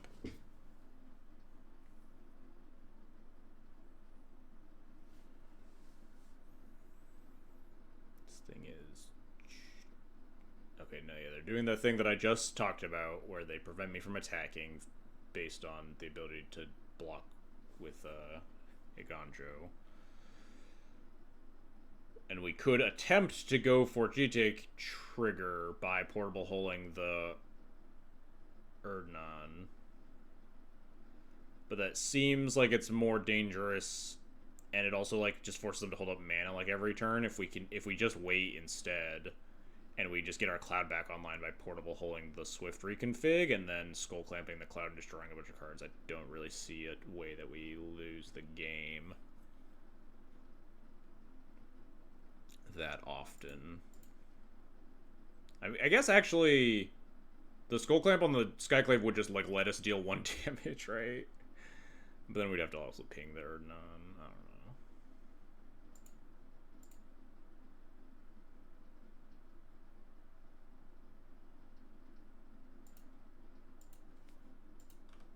Hey, hooray, and thanks for the raid, buddy. You're usually on way later than me. Oh, they just gave up. Nice. They just died. Welcome, welcome, Harain viewers. Hope you enjoyed watching some post-ban Legacy. We're wrapping up our, I should take away the giveaway title. We might have to redo this giveaway, huh? I think Kenji may have abandoned us. Maybe we'll do the Playpoint giveaway now that we're just swarmed by raiders, huh? He needed some sleep. It's been a long 2 days. Oh, that's true. He did. He traveled out to the DMV Legacy League, right? So he top 8'd the Saturday event.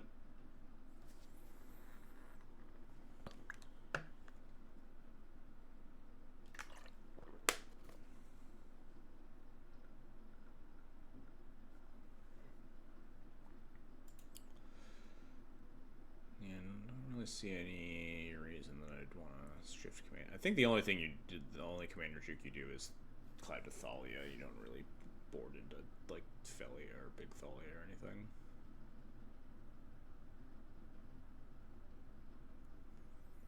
let's rerun the giveaway, I think, because I don't think Kenji is still here.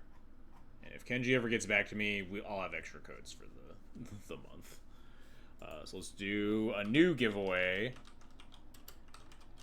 And just keyword relic. We're giving away 120 play points. So stick around. Type relic in the chat. Get your chance at 120 play points. Since the previous user had whispers disabled and appears to have left.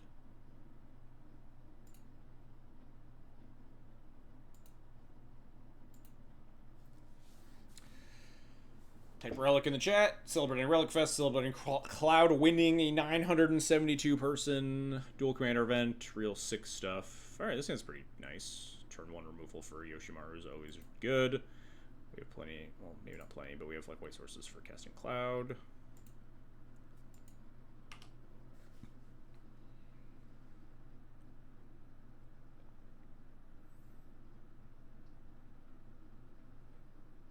We can also Flicker Wisp the Onthanice after it exiles the Yoshimaru. They're not Jeskai. They're not playing Crom, so we're not gonna get mental misstepped.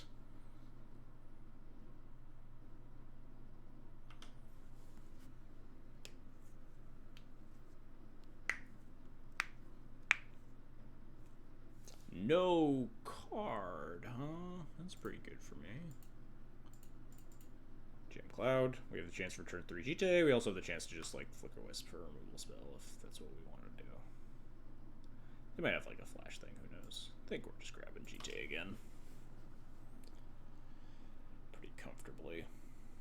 Stomp. Rude. Well, I'm apparently seeing the future because we're not getting stomped. My computer is struggling. Back to the command zone with you. Just recast Yoshi. Come on, give me that sweet, sweet Yoshi recast.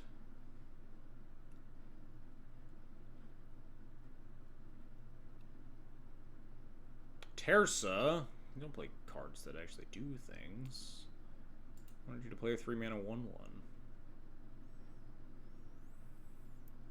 I'll probably just still Onthanice this at least.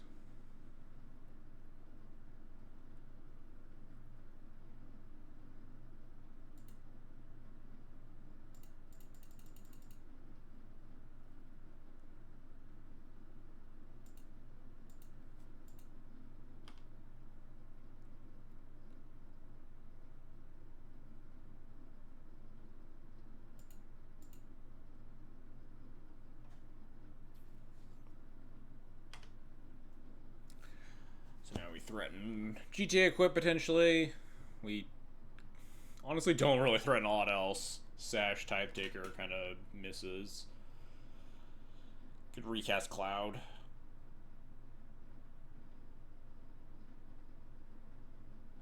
Do we play around Plow here? Or do we just jam? I don't think it's getting better for us. It would be nicer if we had, like... I guess having Boots on Cloud wouldn't really matter, because we only have 6 mana, and Cloud would cost 4, plus Boots would be 2, so we couldn't GTA equip anyway. I think I'm just jamming here, but, like, the fact that they did this into known info, they could just be like, hey, well, if they don't have land 4, then we have a shot. It's, like, a fairly small subset of cards that, like, gets us here.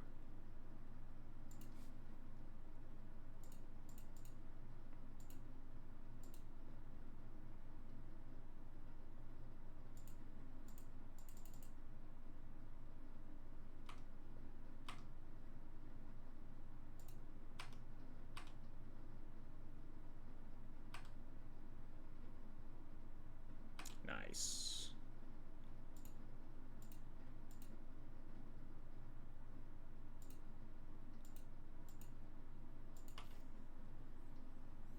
Let's go. We're in the driver's seat here.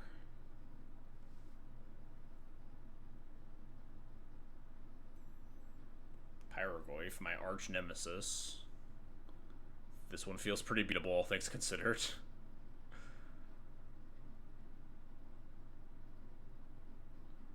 I think just Tithe Taker plus Cloud seems fine to me.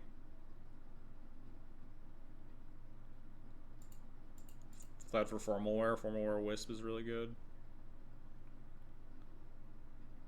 Tithe Taker adds a sticky body to the board in case of like a big sweeper.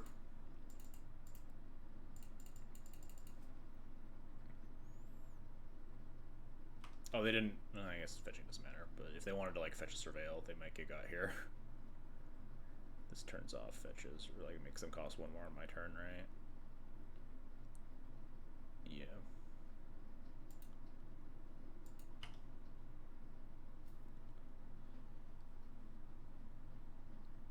Got him. Scoreboard can't Surveil. I miss that every single fucking time. Tithe Taker's like such a fucking nightmarish text box. So easy to forget that that's how that works. And they're dead. We did it! Come on.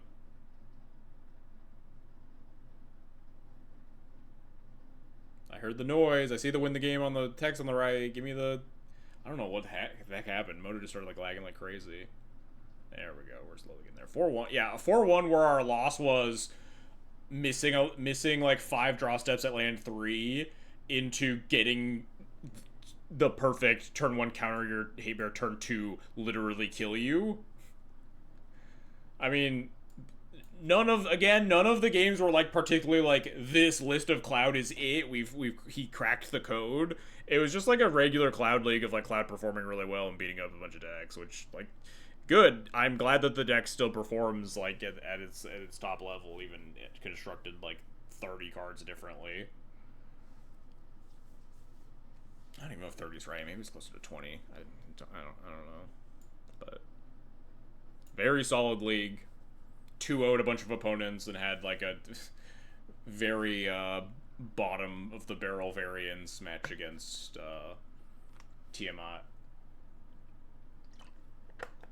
where this deck is probably the most favorite out of all of our matchups tonight. Is like the best positive direction of like playing against a combo deck like that, and now suddenly we have a bunch of Hate Bears instead of 1/1s. But yeah, just looked really clean. Shoutouts again to Ambroise for winning the whole fucking event. Really, really sick stuff. I will definitely be experimenting with this deck, with this list more. I'll keep trying it out, see if I can like poke any holes in it, identify any cards that I really want. I think Winter Orb's like the big one.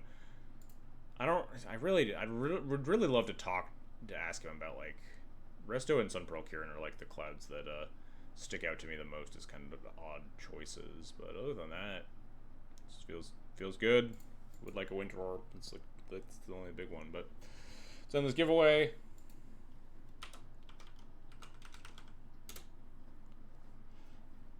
Zoe. Congrats. Let's get you your Playpoint code. As soon as my computer stops lagging to high hell. This user has turned on block whispers from strangers. I'm gonna freak out so much. Please DM me on some sort of social media platform, Twitch, Discord. And you can get your code. Yeah, you were like posting in chat. The other person wasn't, so I figured you would likely be responsive. Anyway, that'll be it for tonight. Had a great time. Had a lot of fun with Ambroise's list. Let's go find someone to ship you all off to. Shout out again to Harain for the raid as well. Let's get the text off the screen. Yeah, just a really, really solid Cloud League where nothing like particularly... My computer is struggling so hard. Please let me end this stream. I just need to find someone to raid. What's happening?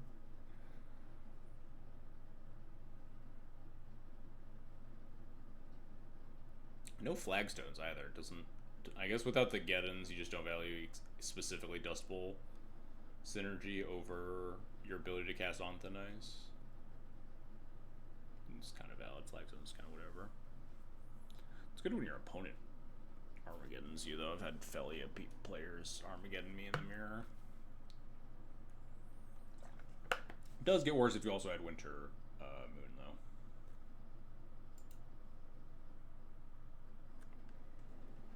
though. Alright, we will ship you all off as soon as the raid channel actually loads up.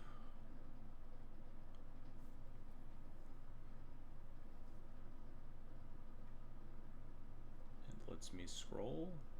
Hello, hello, hello.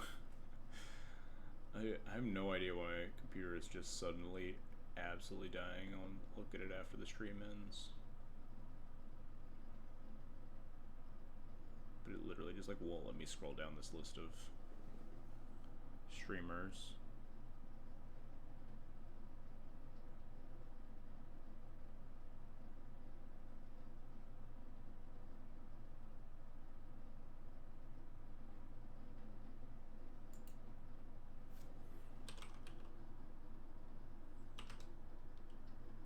Alright, we'll ship you off to Benjamin Wheeler. He's rated me a bunch in the past. Also, we were talking about Canlander today. Wouldn't you know it?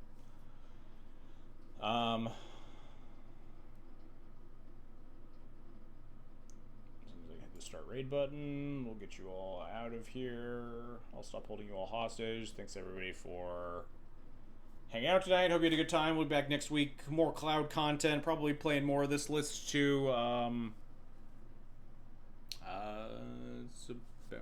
And that's about it. Catch you all then.